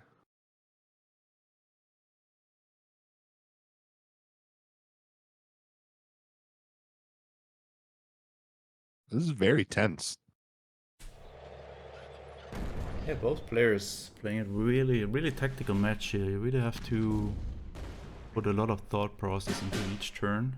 And then we see the defend in depth come down, 4 damage, kills a Sherman. Oh my goodness, that California. The California is such a great draw for Ozzy, but that Bryansk that Vinny has guarding his 2 units in the front line, his 2 actual units. Track gonna send the Bryansk back to set up the California so that it gets that kill on the big 5 too. Oh, it can't because of the other guard. Yeah, of the other guard, of the T60. And he's So, 1 credit 3, short, also trading the Sherman into this and then attack with the California. Wow. It's a little bit too expensive. Need 1 more credit to the play, but maybe... Could you use the discounted 2 cost though? Yeah, maybe, To send that Bryansk what is it, back naval and bombardment, I think? naval bombardment, right? And you can make your same play. 1 credit short. Obviously, the half track costs 1 more. We could send back the T60 maybe. Wait, what? Oh no, send back the Bryansk. Goes with a slower play here. Just pretty sure that there's no Stars and Stripes in Vinny's hand or deck. Oh, Vinny playing Oh yeah, he's Soviet I know France, why he's so. sure, because he's a French ally. Oh my Ozzy god. not gonna Stars and Stripes themselves. So wow, great confusion play. The 2-4 and the 4-2 line up perfectly. Vinny doesn't have a ton of those in the deck, so they're not going to clog. He just had that 1, maybe 1 more. I would probably assume there's probably 2 in there. But finding the use for it. Feels a little bit like Vinny played the confusion on me. With this read on Stars and Stripes. There we go. A lot of value out of these tanks. They can even deploy another one. It gives them Honestly, 2 that more. might be right. The second M4. California could also come down to take out the... What is it, T84? Doesn't want to take 5 more damage. But now, Vinny with another fiery bombardment. California, great target for that. And his own Rima. Gonna start dishing out his own mobilize. Yeah, another two choices of tanks to put that on there. Goes with you could make a case for putting mobilize on the heavy armor tank. It's just a really great play, but you'd also be wasting the blitz then. So I definitely understand what Vinny's going for. And both these players playing defend in depth, so now we sort of see maybe both players also trying to keep hands a little slimmer.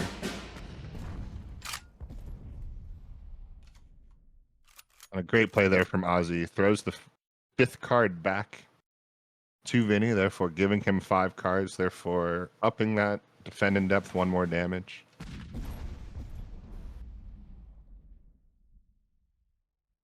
Critical hit is also a really nice California kill here as well. Maybe allowing Vinny to save that fiery bombardment for a fresh California down the road, or maybe just to take out the M4 in the back. Nope, chooses to rip it here. And another heavy armor tank in the front line.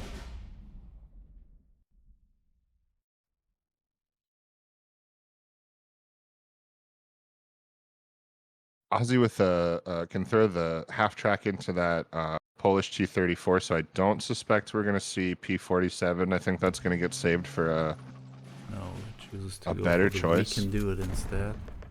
Also Really keeping the nice we can half-track do it. alive. Yeah, that's still gets looking the rough for trade. Vinny here. Look at those M4s. That just a whole battalion of big chunky M4s now.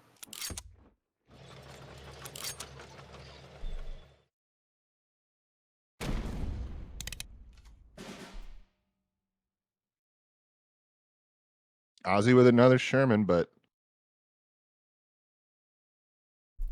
man, plenty of ways to get there.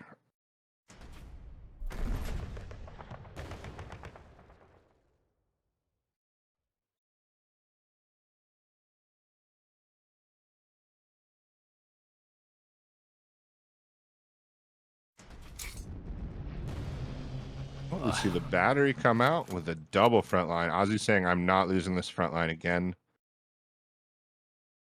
Both tanks almost simultaneously going to the front line there. Just two giant 4.7s as well. I mean, Vinny has Katyusha critical hit combo here. Take out one of those.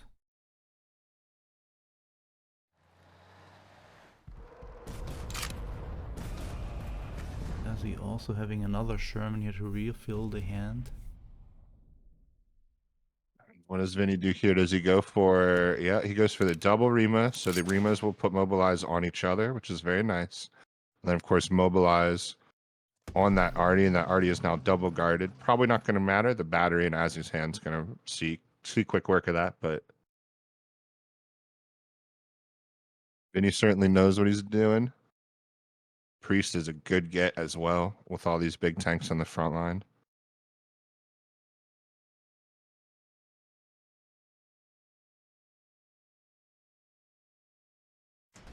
Battery comes down, take out the Katyusha.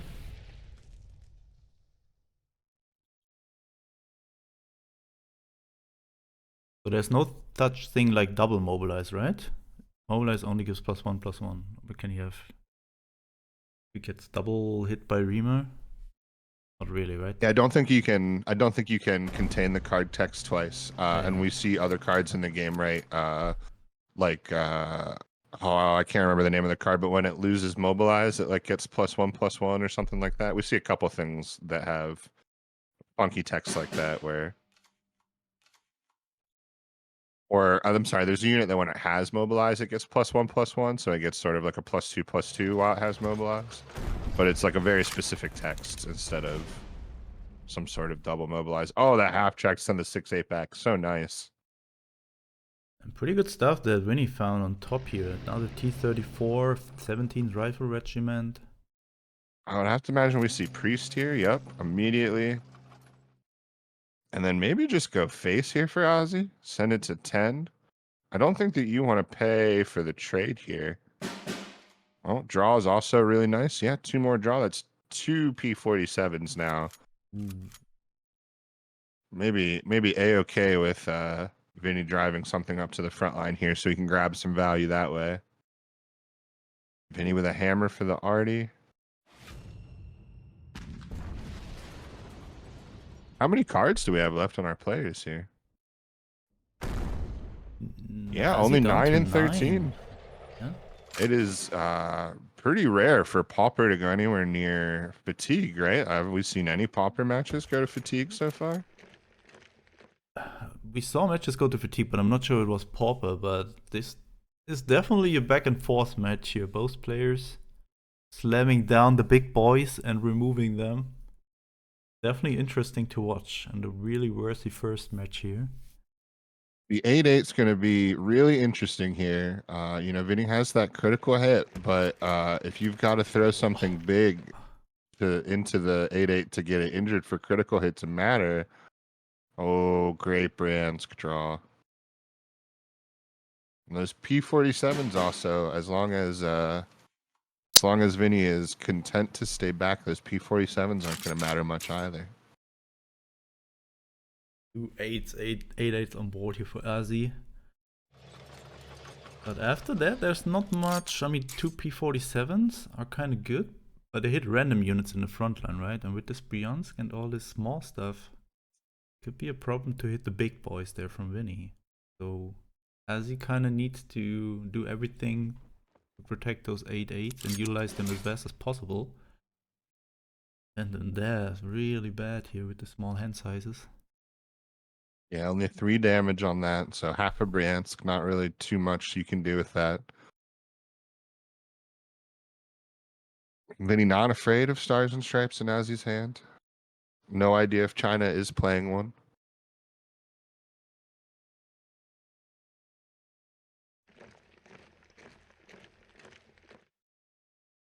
I don't know if Vinny would even have the luxury to truly play around it if that is something that, you know, he thought about in his head. Kind of just have to go with the full back line. It would only have killed the T60, which wouldn't be the absolute worst, although it certainly wouldn't be great.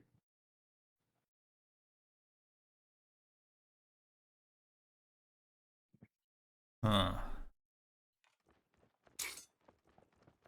It's a tough situation here. If he killed the T60, he would put a 4th card in Vinny's hand for some more defend and depth value, but there's, you know, unless it was all the way up to 5 to kill that heavy armor tank, it's probably not gonna matter too much. Not another target with 4 HP. Who hits the Greyhound? It's good to trade into T60 now. And you could theoretically get rid of the 8-8.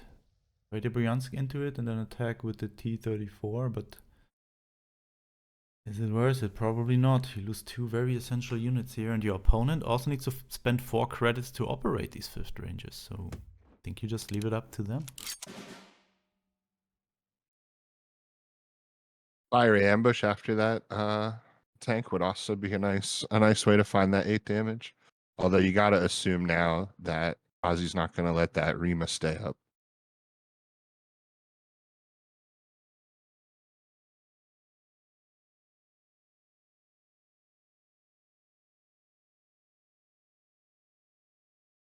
Not looking that great here for Azzy and Team Shiner. This 8-8 is mostly the only thing that is really strong here on board. I mean, P47, sure. Can also be easily stopped by even more guards. The 17 rifles might come in huge here. Oh, defending this. I don't think he wants to defend in depth and fiery ambush to sort of waste 6 on 4. Oh, it goes up to 5. And yeah, he'll spend the Bryansk and the fiery ambush. Now let's see what he thinks about moving these tanks up. Moves both of them. I would have to imagine that we might just see Ozzy throw down both P47s. Could also defend in theirs and then just play P47 and keep the other one for that P34 that might come down there. Certainly not wrong. Or you know blitz tanks are going to be coming right at you, so. If this T34 trades out the P47, you can also just utilize the second defend and death, but just me choosing to play 2 units here. Put California on the front line. And then death. Please do. Oh, and the hammer top deck. Oh, and the hammer top deck. Pretty good find here for Vinny. And I like this play as well. Vinny very conscious of another P47, so it looks like he's only going to leave the injured unit in the front line. No, he does move the 6-6 up. Understands that he needs one of them, the second P47. Hits the 5-3. Not a great 50-50 there for Ozzy, and it went way worse than they would have liked right? here. It's 12 damage there. 12 damage. Not hitting the big guy, therefore with this T34. Lethal here for Team USA and the 1-0 lead. So we didn't go to fatigue. We did not see Pauper fatigue, but man, that has to be maybe the longest, closest Pauper game that I feel that we've had all tournament. That was wild. This was definitely one of the longest for sure. And next match, we will have Legacy once again. And Gork taking on Corn Guy here. Corn Guy's done a lot of good stuff with Japan Air in this Legacy format. We'll see if he sticks to it. We'll see if Gorug counters it. We'll see if he counters it. But Corn Guy also pivots. There could be a lot of cool ways that this one could go here.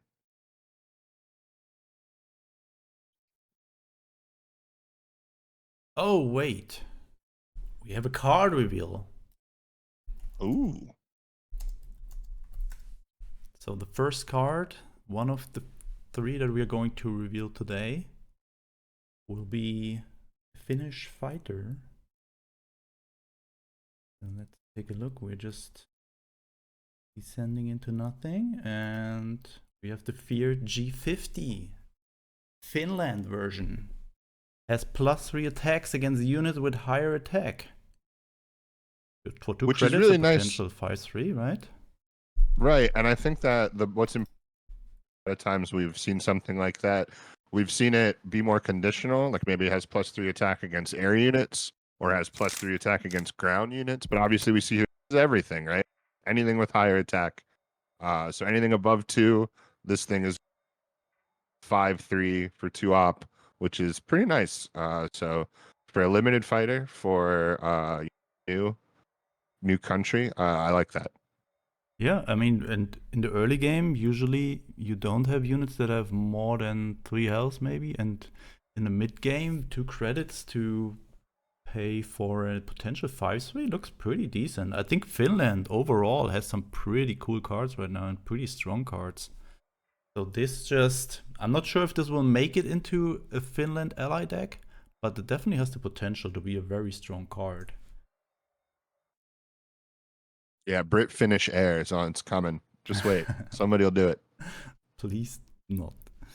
Okay. Next up, as I said, we will have Korn versus Kern Guy in Legacy. Just give the players to go whenever they want to.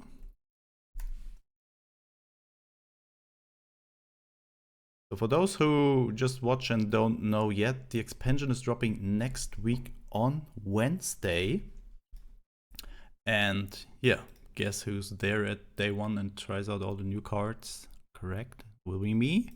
So make sure to also not miss that. And also just, yeah, save some wildcards, save some diamonds, save some gold to buy a lot of packs and maybe, yeah, get one of the cool cards that are coming there. Okay, I give the players to go. Just need to set up this. Hopefully you've been squirreling away all those wild cards for the past couple months. Yeah, I'm never sure. In the past, I was not sure whether to spend gold on packs or wild cards, but now that you can craft gold cards with gold, I might just finally spend all my wild cards here. Yeah, I believe I bought the last expansion with gold and just packs and stuff like that. So I think I have a glut of wild cards to get rid of as well. Here we go. Match number 2. Oh, I need to update right here. They won the Pauper format. They won O-Lead right now. And now we have Gork here for Shiner and Corn Guy for Team US. Also playing with US as a main nation. With the US zipper. Just the full US package here from Corn Guy. And we see another France ally, second straight France ally with Fiery Ambush. This time, I believe what I see from Corn here is unitless again. Yeah. And with that, 1-2, what I believe I see here from Goruk is either, some type of pin or credit denial, probably a little bit of both, right? Oh, Southern plan immediately. I don't think there's any bad matches, like matches that aren't fun to watch. But if you have to go to the bathroom during this set, if you plan to make lunch, maybe dinner if you're in the EU, this might be the one to do it. Oh, and there, the Gork Master always able to find the Southern plan early on, and followed He's got up him by in his pockets. daylight bombing, probably. He has some skill in Korn finding. thought Hey, what? How? Oh my god. How is this possible? We just saw Throwing this away Monty. exact same sequencing against Baron. If he's top taking shelling now, I'm pretty sure there are something going on. Okay. Getting close to that Lancaster range too. What a skill. Look at this corn guy still sitting there at 4 credits. While Gorg is at 9 next turn. You can play the Hellkiller. Can play it, but not attack with it. At least it's not going to instantly get killed by daylight bombing.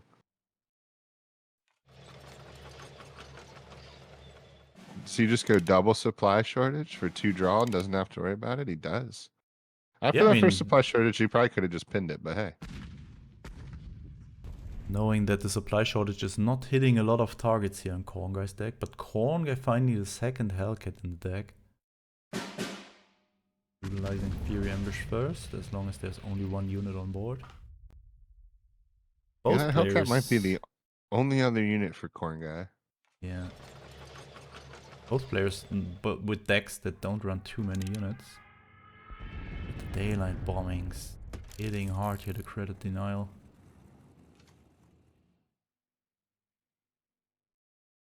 Multiple turns of being able to maintain double the credits of your opponent.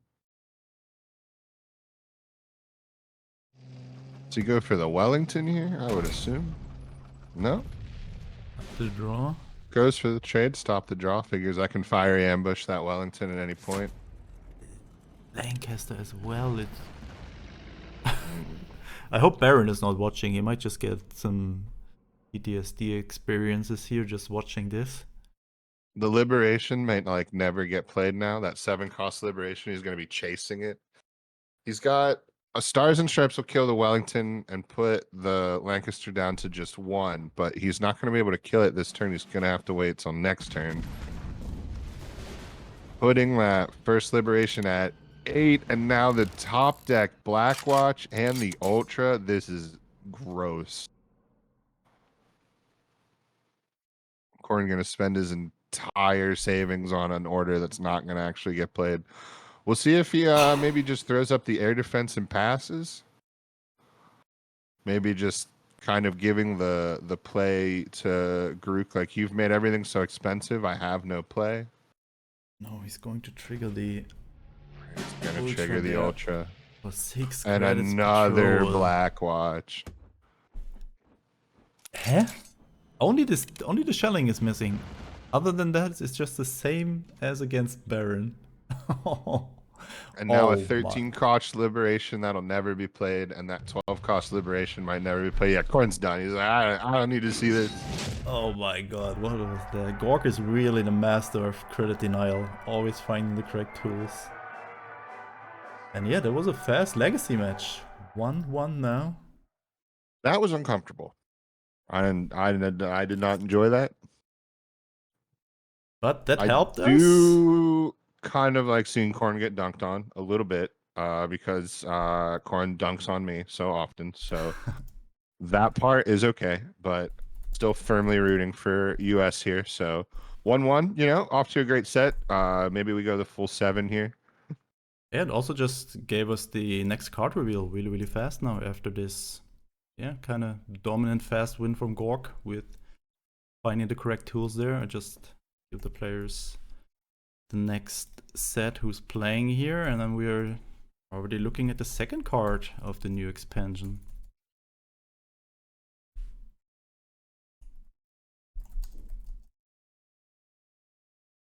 And will be another interesting one.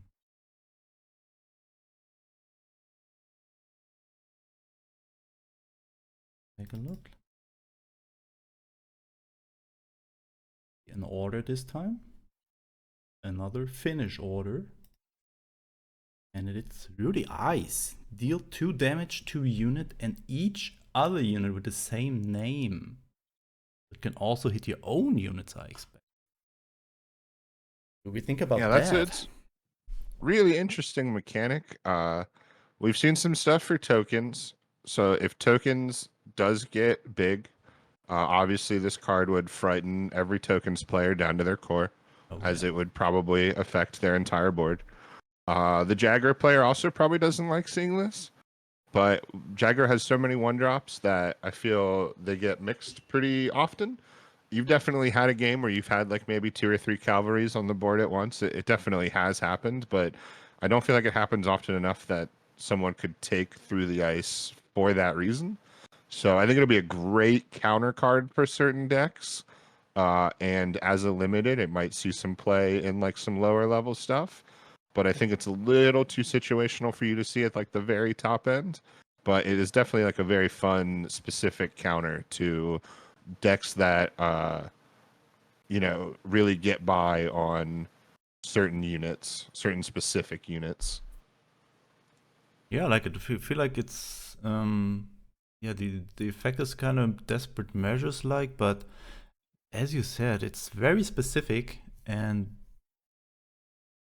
for example, same units type that are there on board is like Sherman maybes or Greyhounds, but it's not killing them, right? So I think it's an interesting mechanic, but I think what the card is doing is maybe not enough to make it worthy to put into Finnish ally deck. I think there are better options, but maybe I'm wrong and we might see this over and over again. But definitely an interesting one here with a new cool mechanic, cards with the same name. We'll see, but it looks interesting. All right, back to the finals here. We have a 1-1 score. Next up, we will have Pure War. Spoker playing for Team China here. Starry is up for Team USA. Can give the players a go. And then we will start right into match number 3.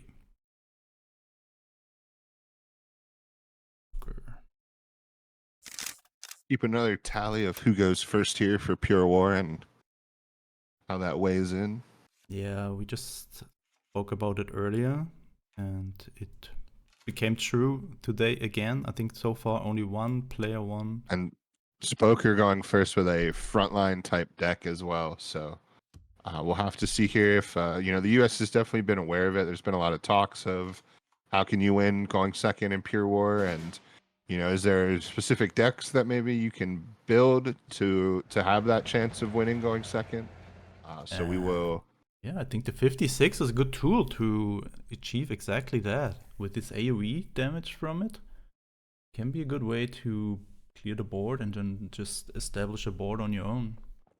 We'll see Starry go for it right away. Definitely a good card for her in this situation, because it also makes the 164th a lot less annoying if they were to try to go wide that way. I would assume that Spoker, probably just takes the trade.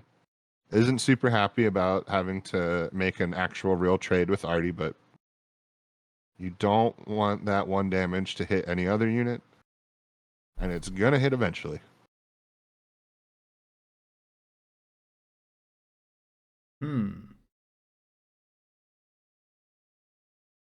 Spoker needs to put some thought process into the decision what to do here. Sacrifice the puck, maybe? Your only other play here, I would think, would be to go wide with Greyhound and the 164th, and then hopefully you guarantee that the buff goes to the Greyhound once the 1 damage to all enemies. But you're still losing 2 for 1 unit, so I think Smoker makes the right play here. That 56 is just such a great card for that situation. You see a 1/1 already, you put that 56 down, and you're like, all right, not too worried about this. High train coming down here for Spoker, generating 1-drops at the end of each turn.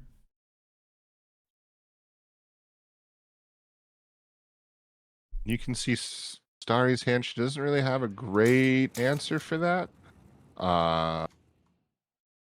right now really just holding a bomber and a recon. Dina not super relevant here either. So yeah, we'll see the recon, and then I expect maybe to see 2 damage on the Skytrain just to Yeah. have the hope and the thought of killing it next turn. Yep, all right. Oh, and a priest. Ooh, We've priest. seen these priests and what they can do. And remember, if the unit in the front line granting you that priest buff is a Greyhound, it's an even bigger buff because of the Greyhound's card text as well. So Baron consoling Corn Guy right now in Discord, saying he knows how it feels.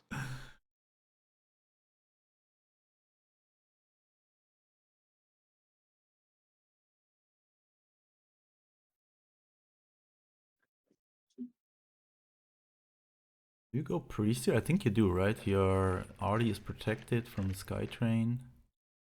By the Skytrain. Yeah, I do think you go priest here, and the 56 sets up is such a great trade to the Greyhound. Obviously, does 2 damage from the unit and then the 1 after damage. So, not setting that up. However, Starry can take out the priest or the Skytrain, kind of whichever she deems as a worse threat here. 2 damage from the bomber, and then having the 1 damage go off from the 56 would obviously kill the priest. Just going straight for the Skytrain. How is she killing the priest? It was Oh, protected right, the from Skytrain. right? Skytrain blocks. I often am dumb, and No, with the zero, I can see your point because sometimes you don't the recognize 0 the damage on the Skytrain. Skytrain, Yeah, yeah, it makes that's a it. fighter. You just think it's there. You It's just not a fighter. It's just a right. thing. It's Yeah, just a I can feel passive you. I text, can yeah, feel you. providing you a bonus or a buff. It's interesting as well, just the game mechanic of making a 0 attack fighter still always be able to block as well.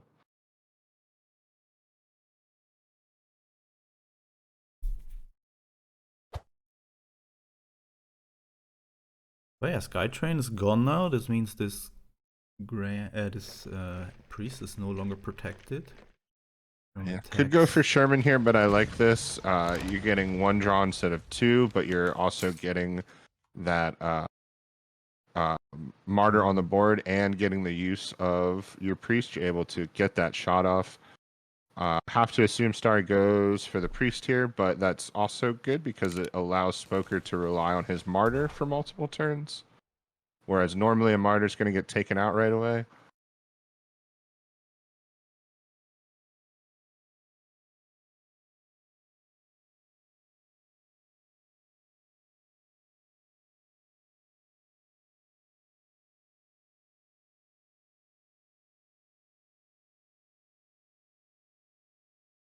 Starry really thinking this through. She could, of course, just sort of guard up, which maybe wouldn't necessarily be the worst option.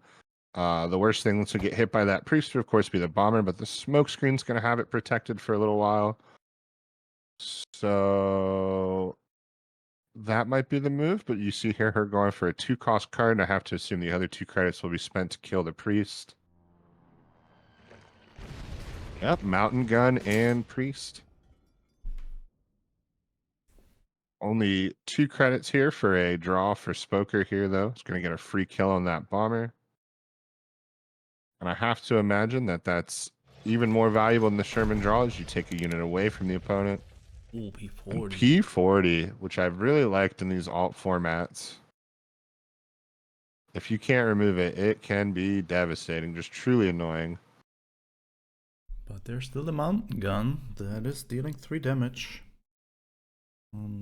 Not be the best Putting down position P40, here. though, puts him in that pickle again, though, because immediately P40 probably becomes the threat that you need to take out, and then maybe that enables your martyr to live for an entire another turn. But just taking the draw while they have it, while Spoker has it, is probably never wrong. Ooh, a Parisy as well here. Found by Starry. Yeah, I would assume that she probably goes maybe guard and attack and kills the martyr with the Artie. Yeah, for an even 6. That's the obvious play here. You could also, if you wanted to get a little crazy, you could throw down what I think is a KI-83 there, that 4-cost card, 3 in from the left, and then kill the Martyr, just to get your big body down. The US has so many cards and Sherman options anyway. Maybe you don't care about them getting the 2 draw off the key. Can also bring the type, what is it, type 1? That artillery with smoke screen down and kill the Martyr. That just gives you another artillery option. And we just saw how strong artillery in pure war is. Yeah, and we see the Horo. Is it even? It's a No, great it's type call 4, by type 1. Spooz. Ooh, in the Navy found from Spoker here. And we just saw this card could really surprise opponents. Taking out the mountain gun at least. Very nice trade. Oh, and now in the Navy can secure the survival of the naval warfare once Derry decides to attack with the whole row into it. This is giving +1/+2. Yeah, I'd like to see her go with the guard here so that even if that happens, no, truly not going to matter, because if the Nebel is given that attack buff, it's going to be able to return fire on the Horo next turn and take it out. So definitely looming large, this countermeasure.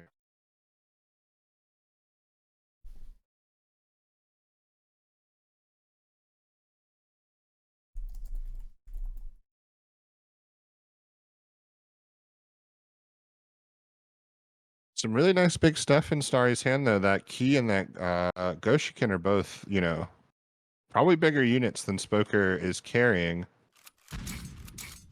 Ooh, and Starry plays around in the Navy with an excellent use of Parasy. Go ahead, have a little bit more health. It doesn't matter. I've given the unit death touch. What a great play. Starry with eyes on the back of her head.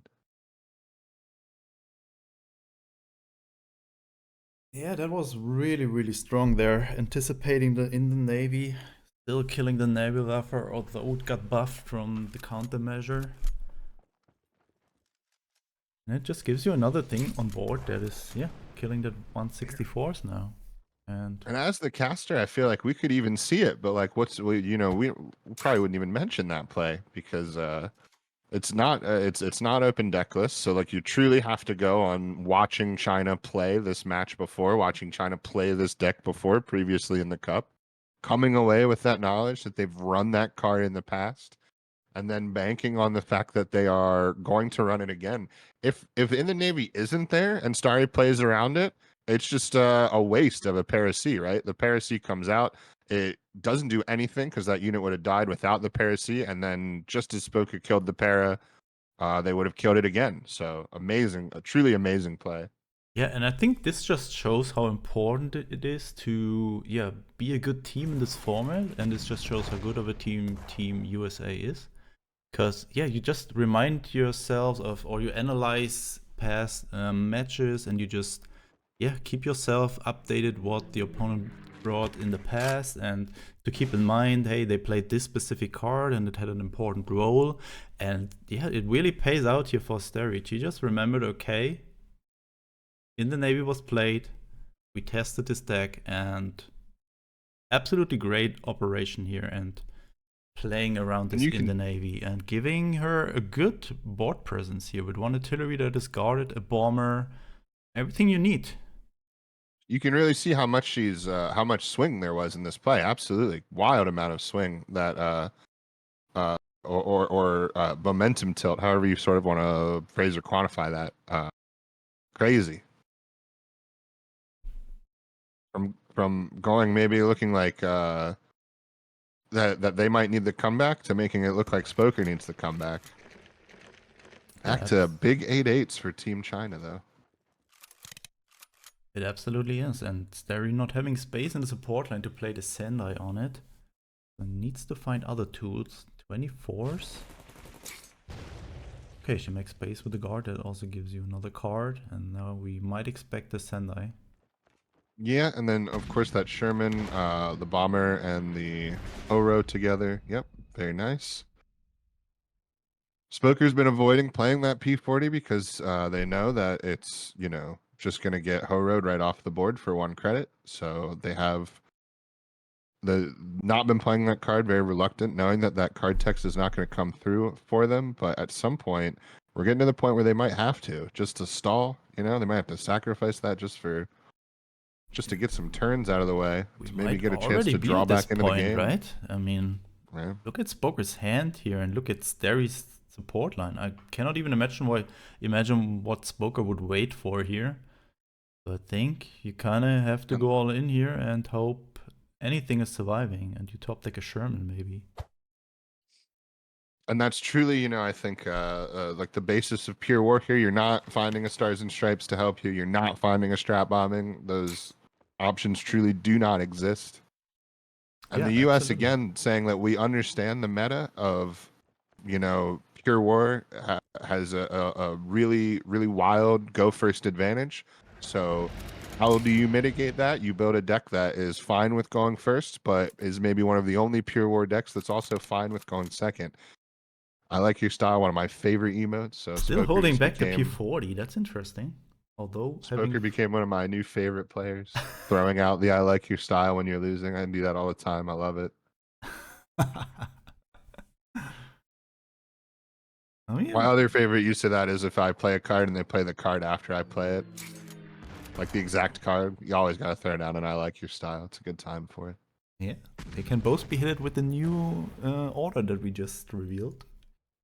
They play the exact same card, but yeah, I think Spoker.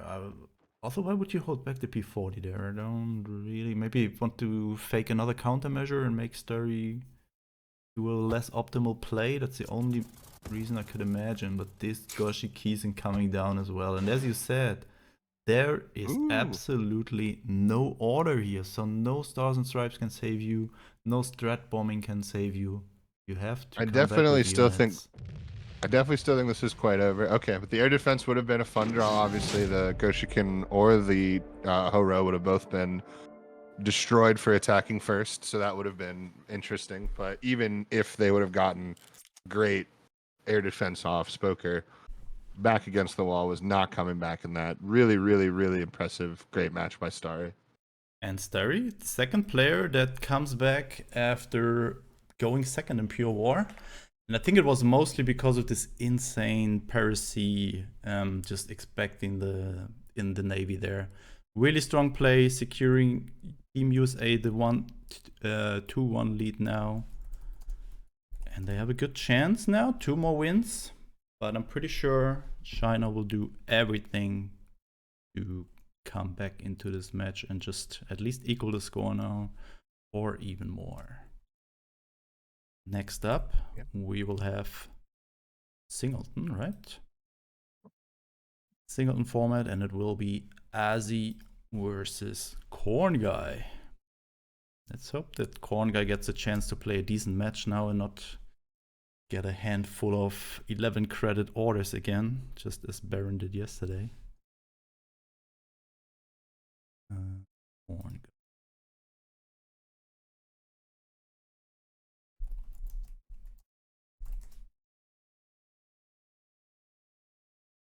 All right, final card reveal for today.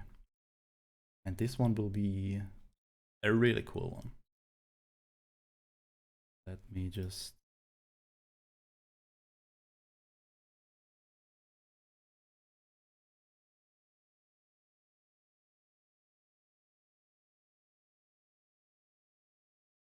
The name is Mountain Offensive.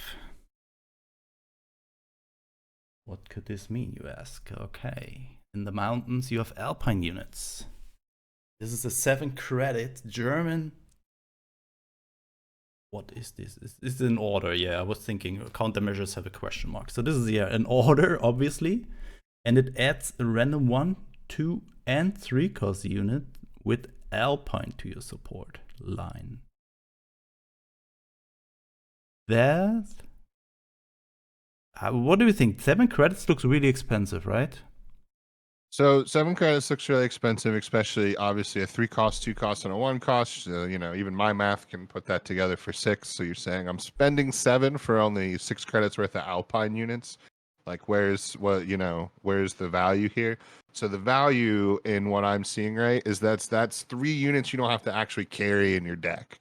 So with a card like this, you can look at your curve and you can say I only have 20 units.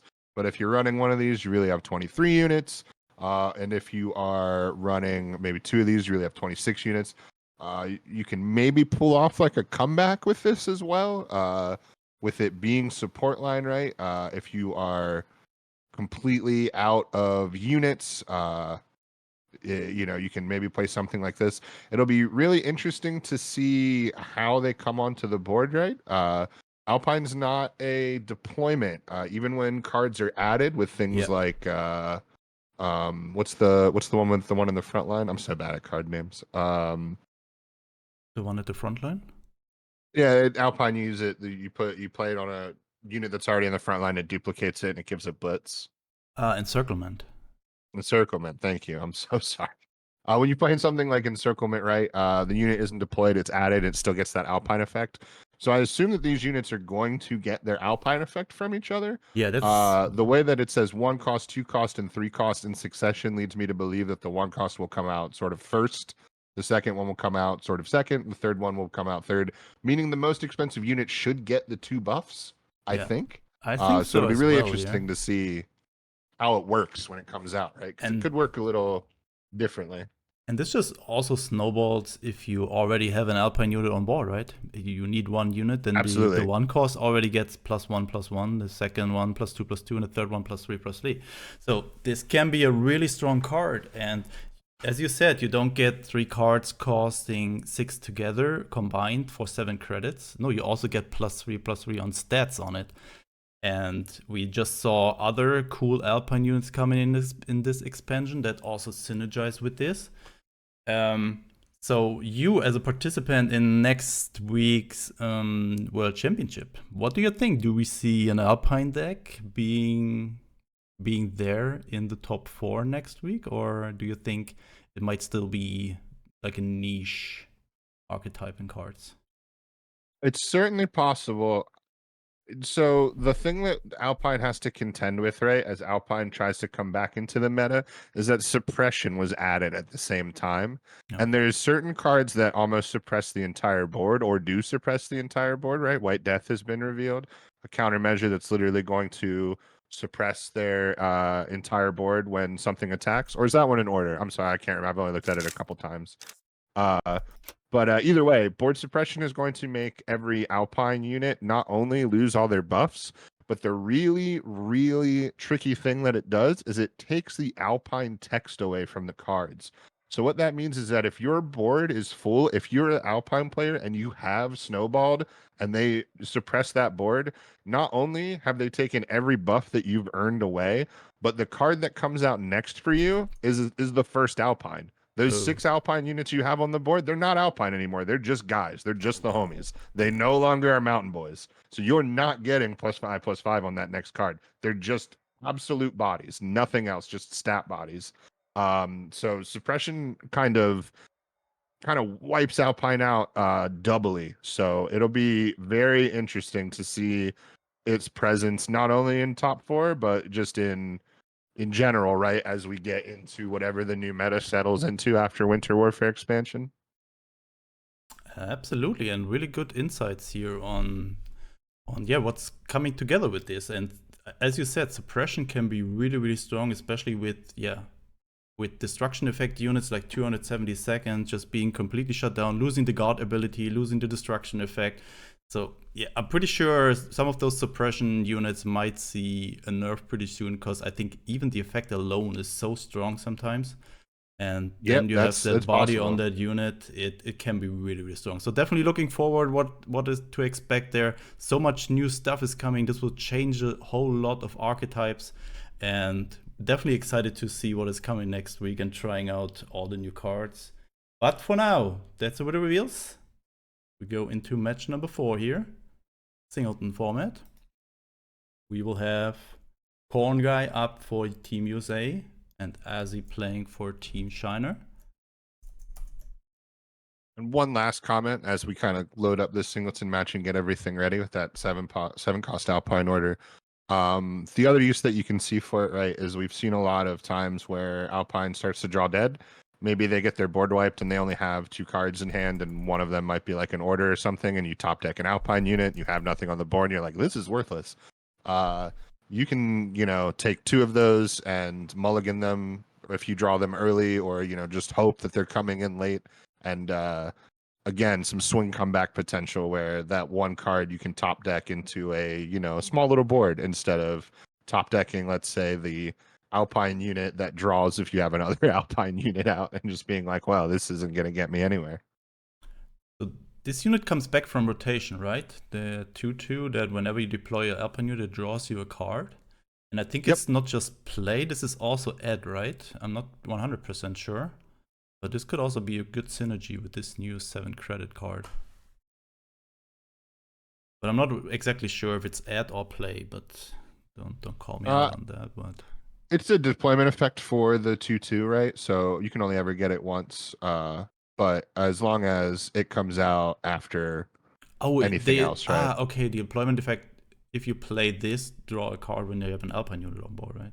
Did I mix it up? I think it just says so. If you already have an Alpine unit on board, draw a card. I think okay. I mixed it up then. I thought it was whenever you deploy an Alpine unit. Haven't played Alpine in a while, it looks like. Time to do it again. But now we have game number 4. USA with the 2-1 lead here. And definitely up to increase that lead here in the best of 7 finals. Corn guy with USA, with Germany, and Azzy as well. So we might see similar decks here, both with Germany, USA, and both with really big stuff in hand. Yeah, both looking to ramp, it looks like, and both looking to do a little discard hand suppression. We see a Corn guy with a Annihilation, and we see Ozzy with the I believe that's a Panther A, which will stop a draw when it takes the front line. Speaking of rotation, we only have 1 week of Wolfpack existing, and then you can ladder all you want, and there will be no Wolfpacks. Celebrate. Finds the Rice Bank here early on, makes it able that he can play 2 very annoying cards here. 2 5/5s coming down. Right on turn 4, and maybe starting that to get some of that draw suppression already. You can even hit in the face for 5. Yeah, that's the most important part, right? I don't really like the sudden strike. No, here. You can't go face. I mean, you can attack with the 5/5 infantry in the front line and still push this one up. But I don't, you could have gotten this exact same setup, except you'd have like a 5/3. So I don't know that it really earns you much. But maybe as he's thinking, this looks like a big deck. This looks like a big German ramp deck. Yeah. Maybe these sudden strikes are just complete hand cloggers, and I'm never gonna find anything to use for them. So let's just get it out of the way. Yeah, this might have been the thought process there. There's a target, so I just use sudden strike. Not sure if it's able to hit any target later on, so just have it out of hand and secure some health on the 9, 8, and 9s is it? Right? And this is really an insane match. Ramp isn't supposed to be fast, but that single Reichsbank has enabled Ozzy to do 15 damage here by Corn's only 6th turn. He's already going to have lost. He's going to be attacked 3 times for a quarter of his health each time, only a quarter left. He's going to have lost 2 draws to that same Panther. Oh my god, even the Hellcat as well. And this is already over. I can't imagine what Corn could possibly do except to maybe get some sort of discard. Maybe as he goes Hellcat here and Corn annihilates it and gets the Comet. That might be his only chance. Or he top decks from the deep. And he might take the trade here because he sees a good trade. Yeah, no, that's it. Absolutely nothing you can do against Comet now. What a wild game. Wildly short, but Ozzy just I only need 10 turns with a ramp deck. I've got everything I need. Yeah, Don't that really Rice know. Bank was absolutely crucial Okay, there. absolutely missing lethal on a Comet. Maybe thinking, well, no, Yeah. all the U.S. countermeasures for stuff like that are elite, and I don't know that there's any countermeasure in From the a. deep, right?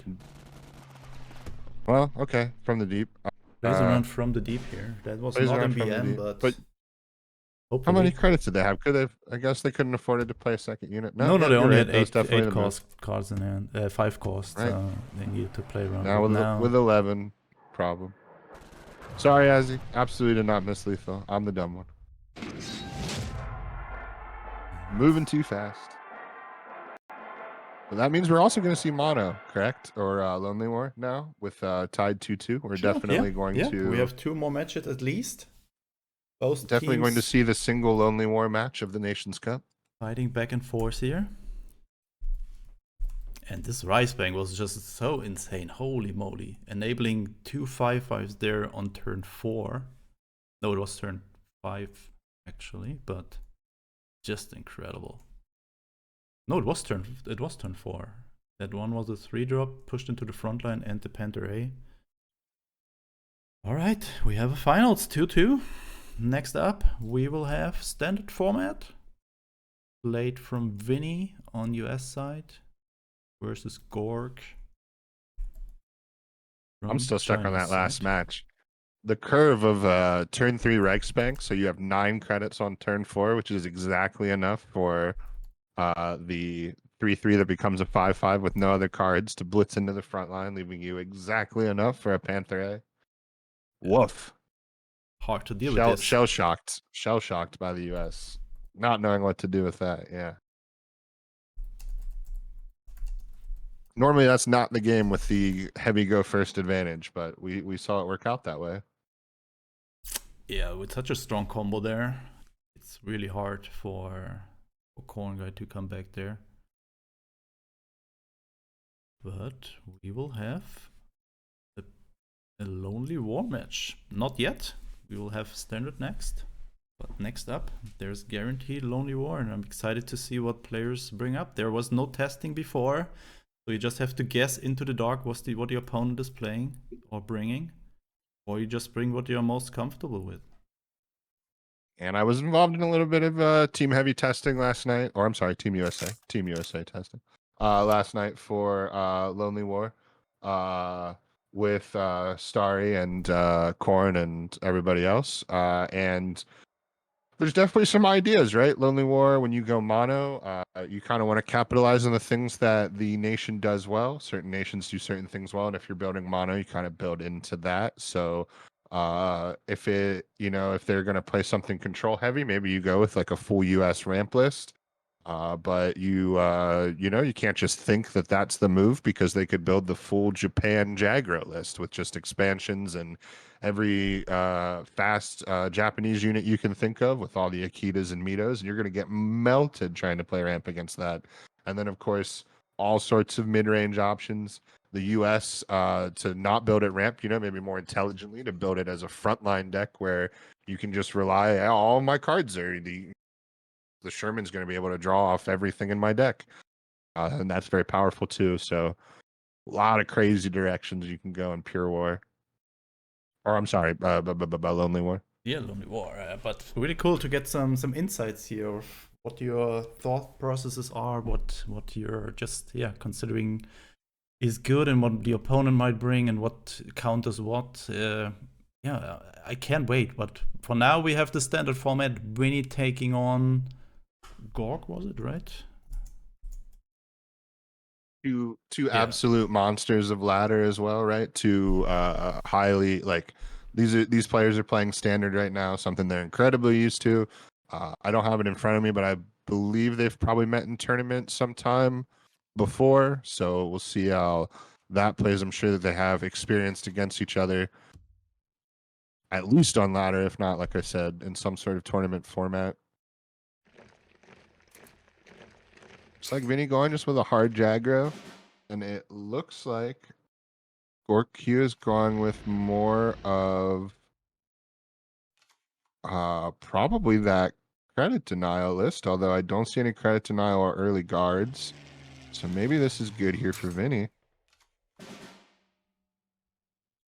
Wellington, a little early for Wellington. Probably not what you want to see.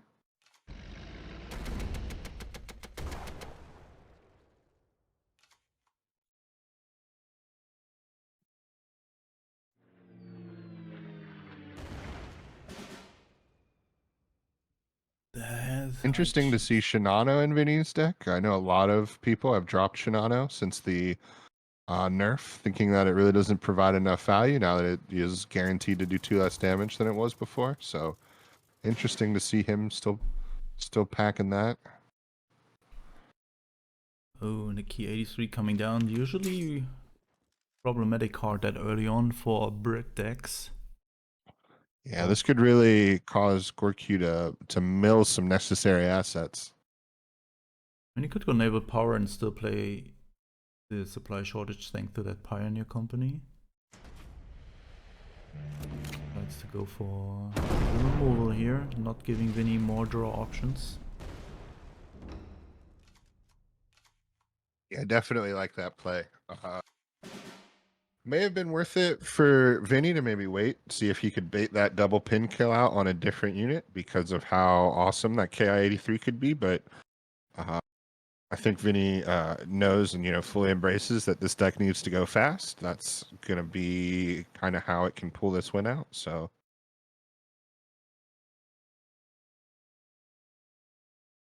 Blackwatch is guard here, but not doing that much against Jagger these days, with not too many orders in the deck. So it's basically just a 2-5, 2-6. But with Raiding Brigade being out, could do some work here in stopping Vinny from attacking the HQ any further. Holding back the supply shortage, although there are 2 in hand.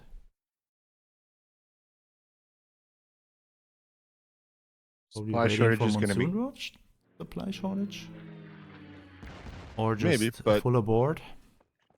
Great for those ICHs either way.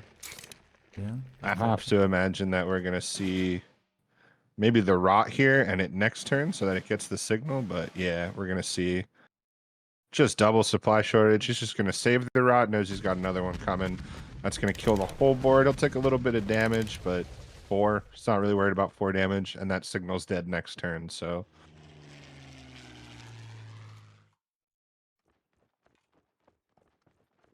definitely a good play. But the thing is here, he's seen no credit denial so far. And we know that this deck is low on threats. So where's it going to, if you're taking money away from Jagro when it has like 10 credits, Jagro's not going to care. Yeah, exactly. You need to find a credit denial early on. The later the game goes, the less important it gets. And Gork with the Sexton here on the Martyr. Maybe the cosmic payment for the 2 absolute rolls of Corn Guy and Baron. Now Gorky has to suffer one where he's just not going to see that credit denial till extremely late in the game. Some decent stuff though. Wellington, Crusader to draw. Vinny might have a bit of a problem here trying to get rid of that Sexton. Yeah, this might do some work here for Gork. Yeah, gonna get a good trade on the guard as well. Oh, and 1 left to pin maybe? Saves the pin? Saves the pin. Knows he's gonna find another type, values the removal. I have to imagine Gork is going to take the Martyr. Can't let Jagro have that draw engine. No? I think he's going for Dina and then utilizing the Wellington to get rid of Martyr. And using the Wellington, yeah. Probably.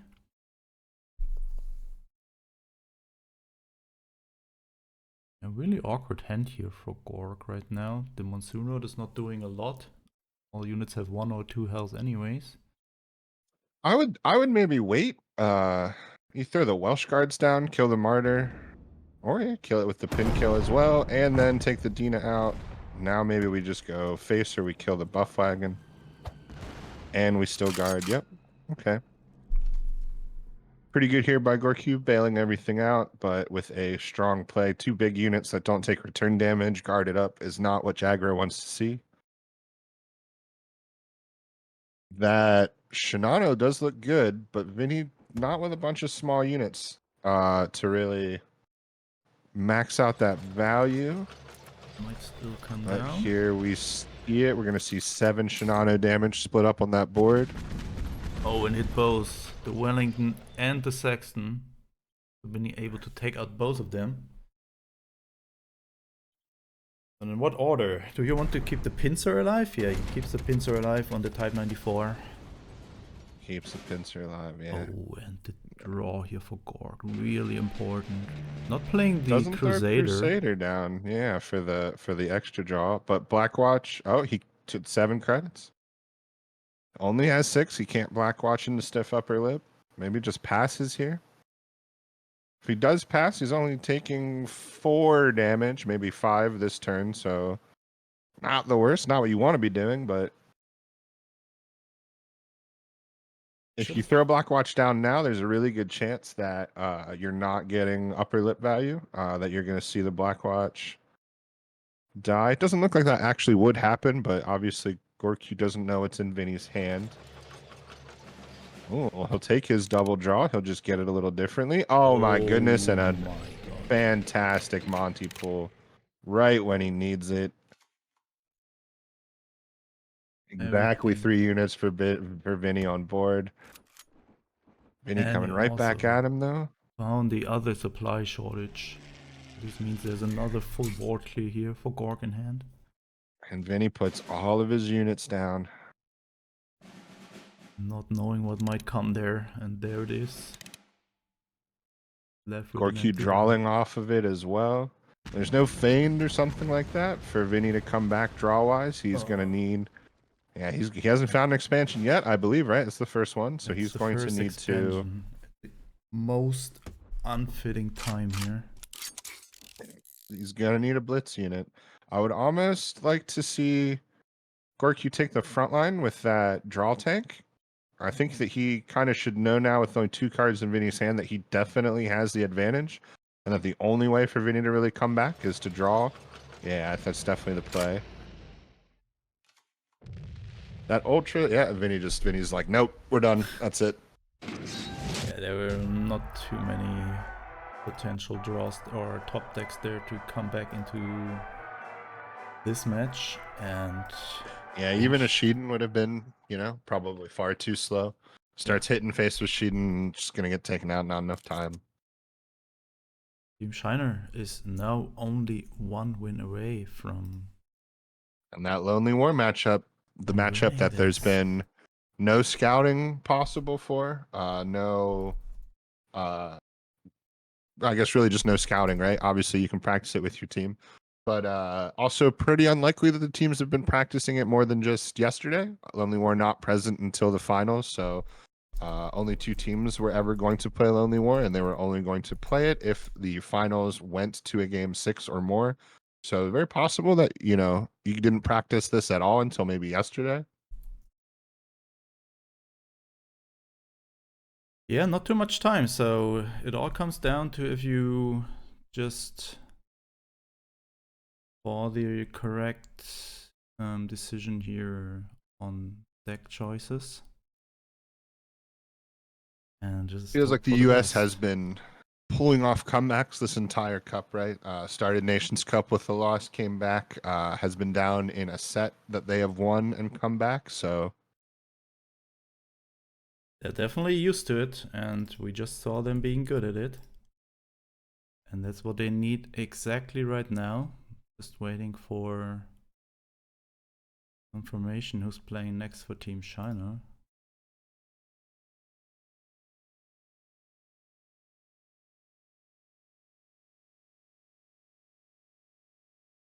Is information already? No.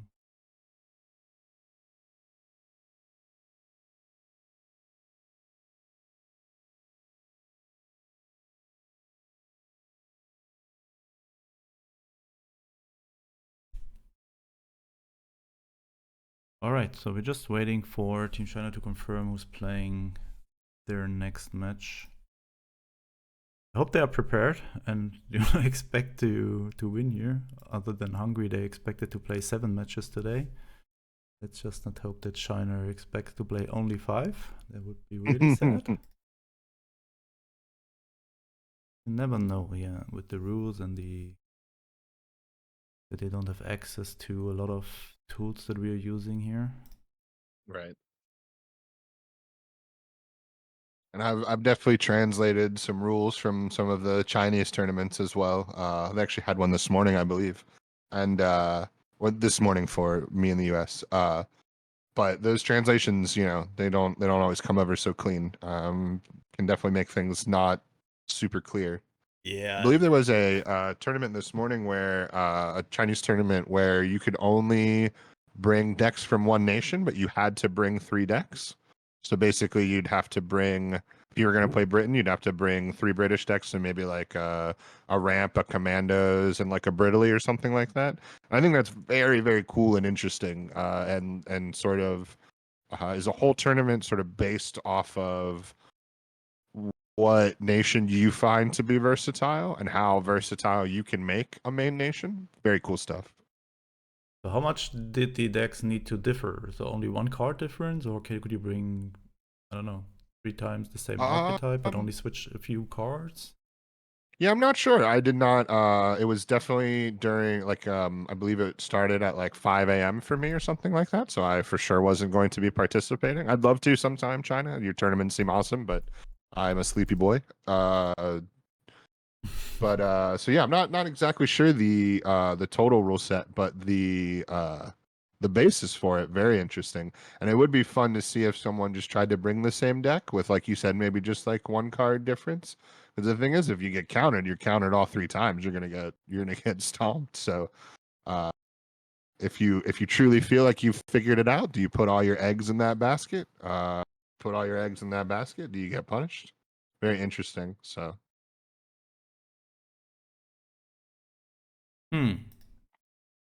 No answer from Team China yet. Still waiting for them to confirm the player here for the Lonely War round. Hope they're not already swimming in their diamonds. Pool full of diamonds. They all left to run, go check the shop, see what they can Yes. spend their diamonds on. They leave now, they have 250 less than they will get if they win here. Hello?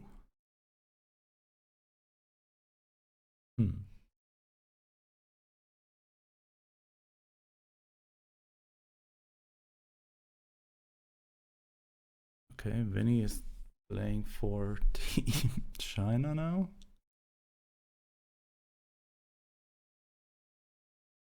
Wait, what? Vinny wants to play this round now, okay. Team US also switching it up. First of all, we need an answer from Team China here.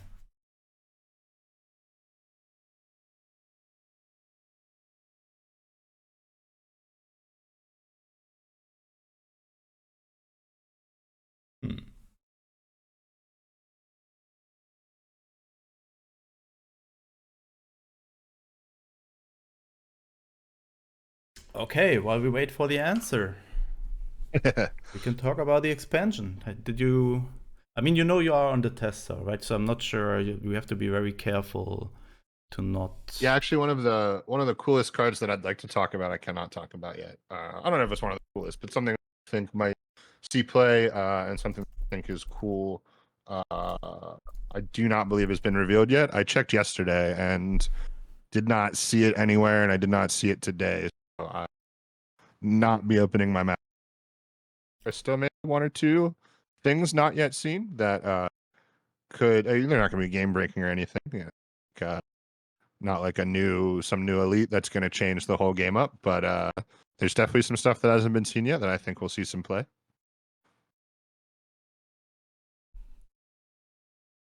Yeah, absolutely. Looking forward to what is coming there, and also I can feel it's a lot of work for you once the expansion drop to really test your decks and ladder, right? I mean, it's Wednesday and you're leaving probably Thursday evening, or? Yep. Yep. Exactly that. Yeah. Thursday evening for me. Probably for the other players as well to be there early on Friday. So it will be super interesting. I think that I will probably be on ladder doing some extensive testing. I will probably also be auto conceding if I see certain players while on ladder.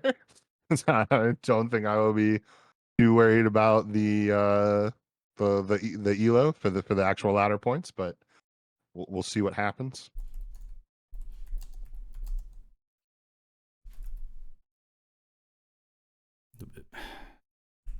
Sorry, I'm just a little bit distracted here because Winnie just wants to play again, but he just played the previous match, so he obviously can't play again. So it has to be Starry, I guess. We just stick to the original plan. And for Team China, it will be Azzy again. With hopefully soon the Lonely War format. Do they make it so exciting here?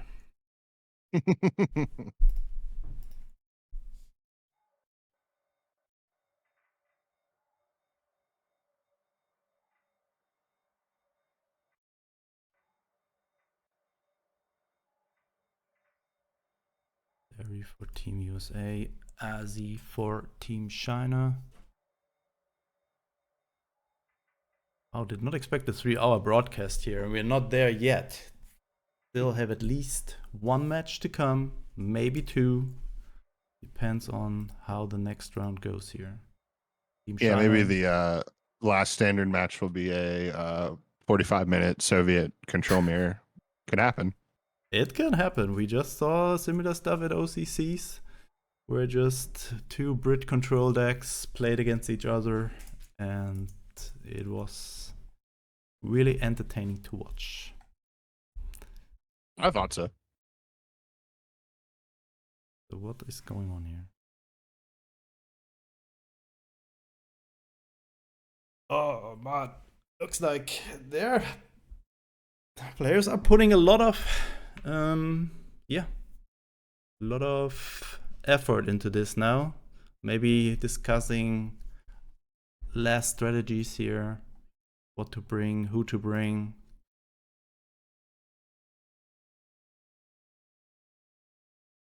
Really make it exciting for us here, but now, come on, let's go. We have maybe one more match to go. Don't leave us hanging here.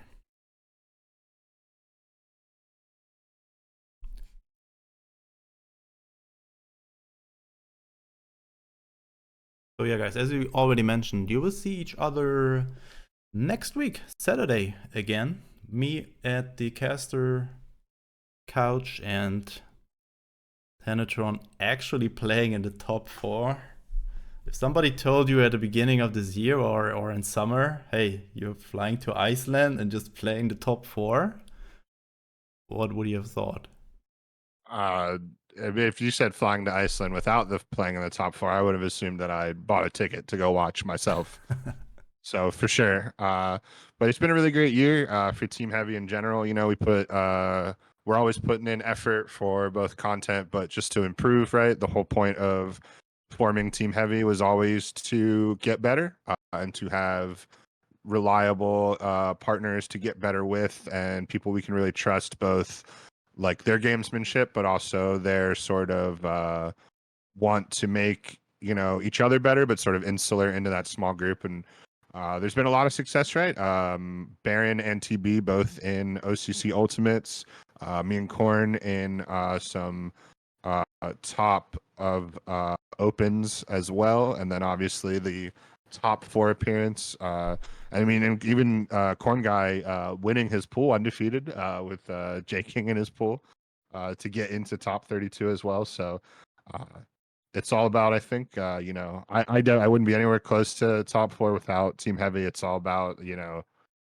how much those guys have improved me and how much practice and just sportsmanship and all that kind of good stuff that they've lent. And if you are a person who plays on ladder a ton by yourself, I would, implore you, if you've got friends on ladder, make teams. It's silly, right? Like it's not a team sport, but like the team's not necessarily about playing team games against other teams or team battles, although we do like to set those up. It's just about it's more of a dojo, right? Is to really kind of hone your craft with some like-minded individuals. I wouldn't be anywhere close to Iceland if it wasn't for those guys. So big shout outs to TB, Korn, Baron. Yeah, absolutely. A really great achievement, not just for you, but also it just shows how important it is to have people to practice with and to give you ideas and deck ideas. And yeah, definitely a team achievement, and great to see you and Corn Guy there next week.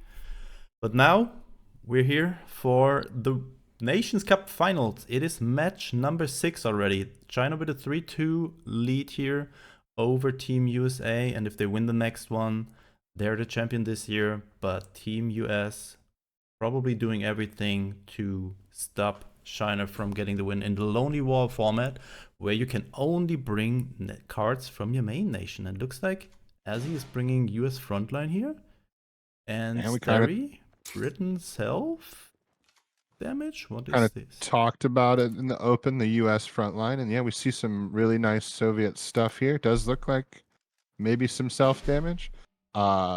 Going second for Aussie with US frontline as well. So this is shaping up to be quite the interesting match.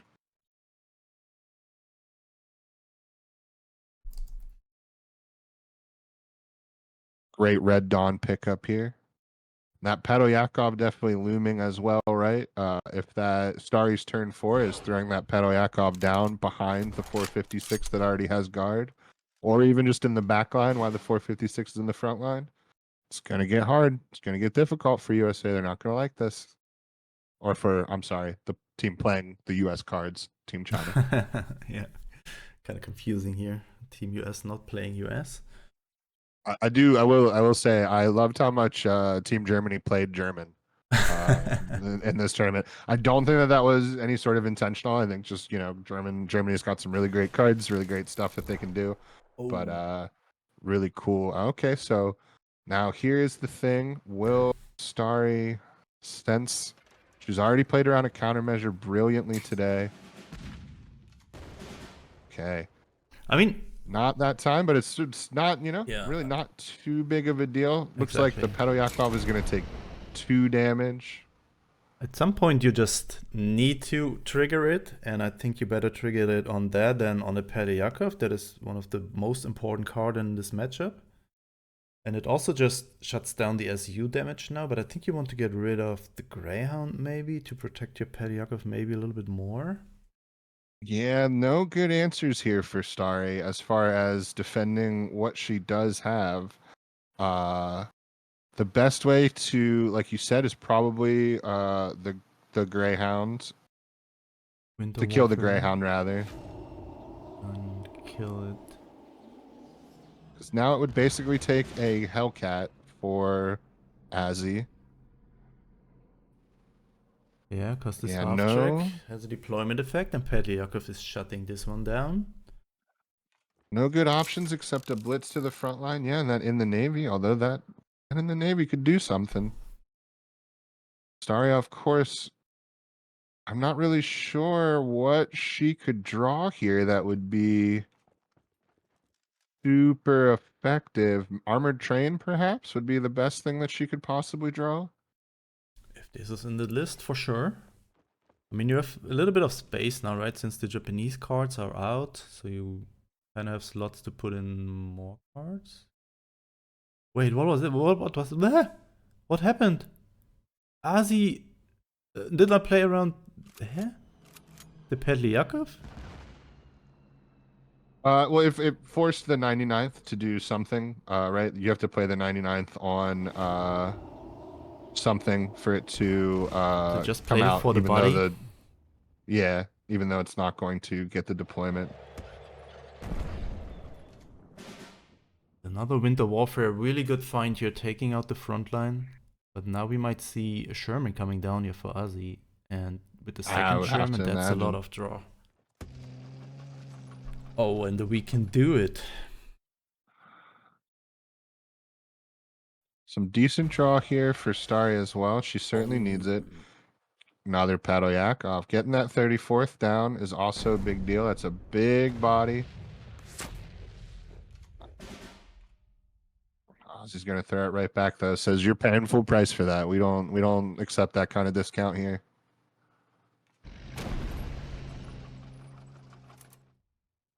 Take some damage. Prepare to be crushed, Ozzy says. Oh my really confident with goodness. the emotes here.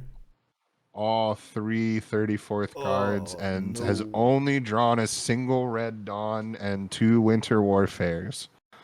Really unlucky draw for Starry. Ozzy laying on the emotes.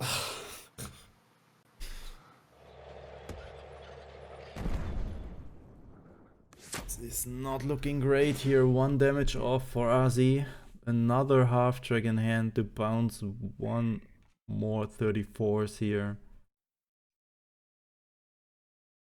Starry has the Great Periodic War in hand, which can heal her back to 12 once she brought down to 1 here. But she needs answers against this board. Maybe a Winter Offensive. I'm not sure if this is in the deck. I'm praying for an armored train myself. Just praying to see the train.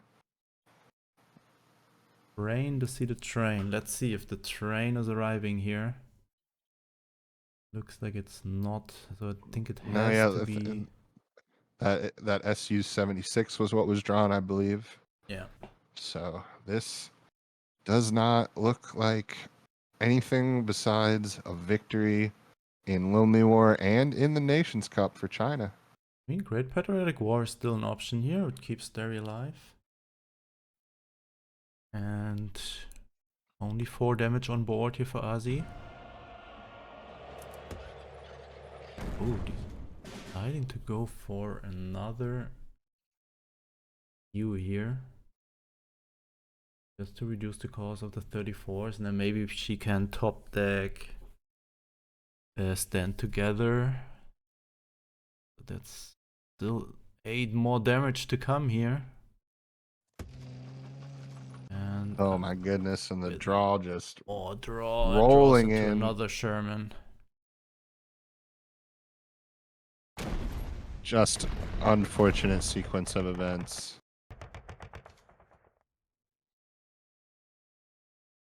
And that counteroffensive not going to help either. This looks like a good day to die here. What are these emotes I've never seen in Yankee Doodle Doo? What?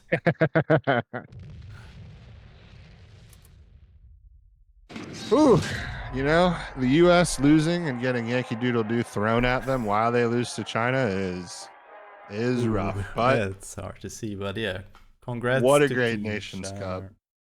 Cup. Congrats to Team China. Extremely well played. Really good team effort here, but also Team US, second place after, as you said, losing the first match, but then coming back, putting a lot of work into just crafting decks, and it really paid out. Today a little bit unfortunate, and in the end, but well-deserved here win by China. I think they also put more than enough work into it. 2-4 for Team China. Congrats, and yeah, we have 3 weeks of Nations Cup behind us. We just saw insane decks. We just saw insane matches. We saw 1 HP on both sides. We saw fatigue matches. We just saw 11 credits orders that usually cost 2. We had everything. We saw 11 credits against 3 credits twice. Yeah, it was. As credit denial wreaked some havoc. It was a hell of a ride, and yeah, I want to thank all the casters that have been with me here today. I want to thank the players who really did a very disciplined match each day. Everybody was just there in time. Everybody did not take too long to queue into the matches. Thanks to 1939 again. Thanks to you guys for watching. And as I said, we will see latest next week when the expansion drops and try out new decks. And next week we will have the World Championship starting on Saturday. Tanatron is one of the participants. Good luck there, Tanatron, and thank you once again for being here. And thank you all for just having this cool community together. It really means a lot to me, and it's just so much fun to do this together with you guys. And yeah, see you next week. Have a nice weekend, and see you in the next Nations Cup maybe. Bye bye.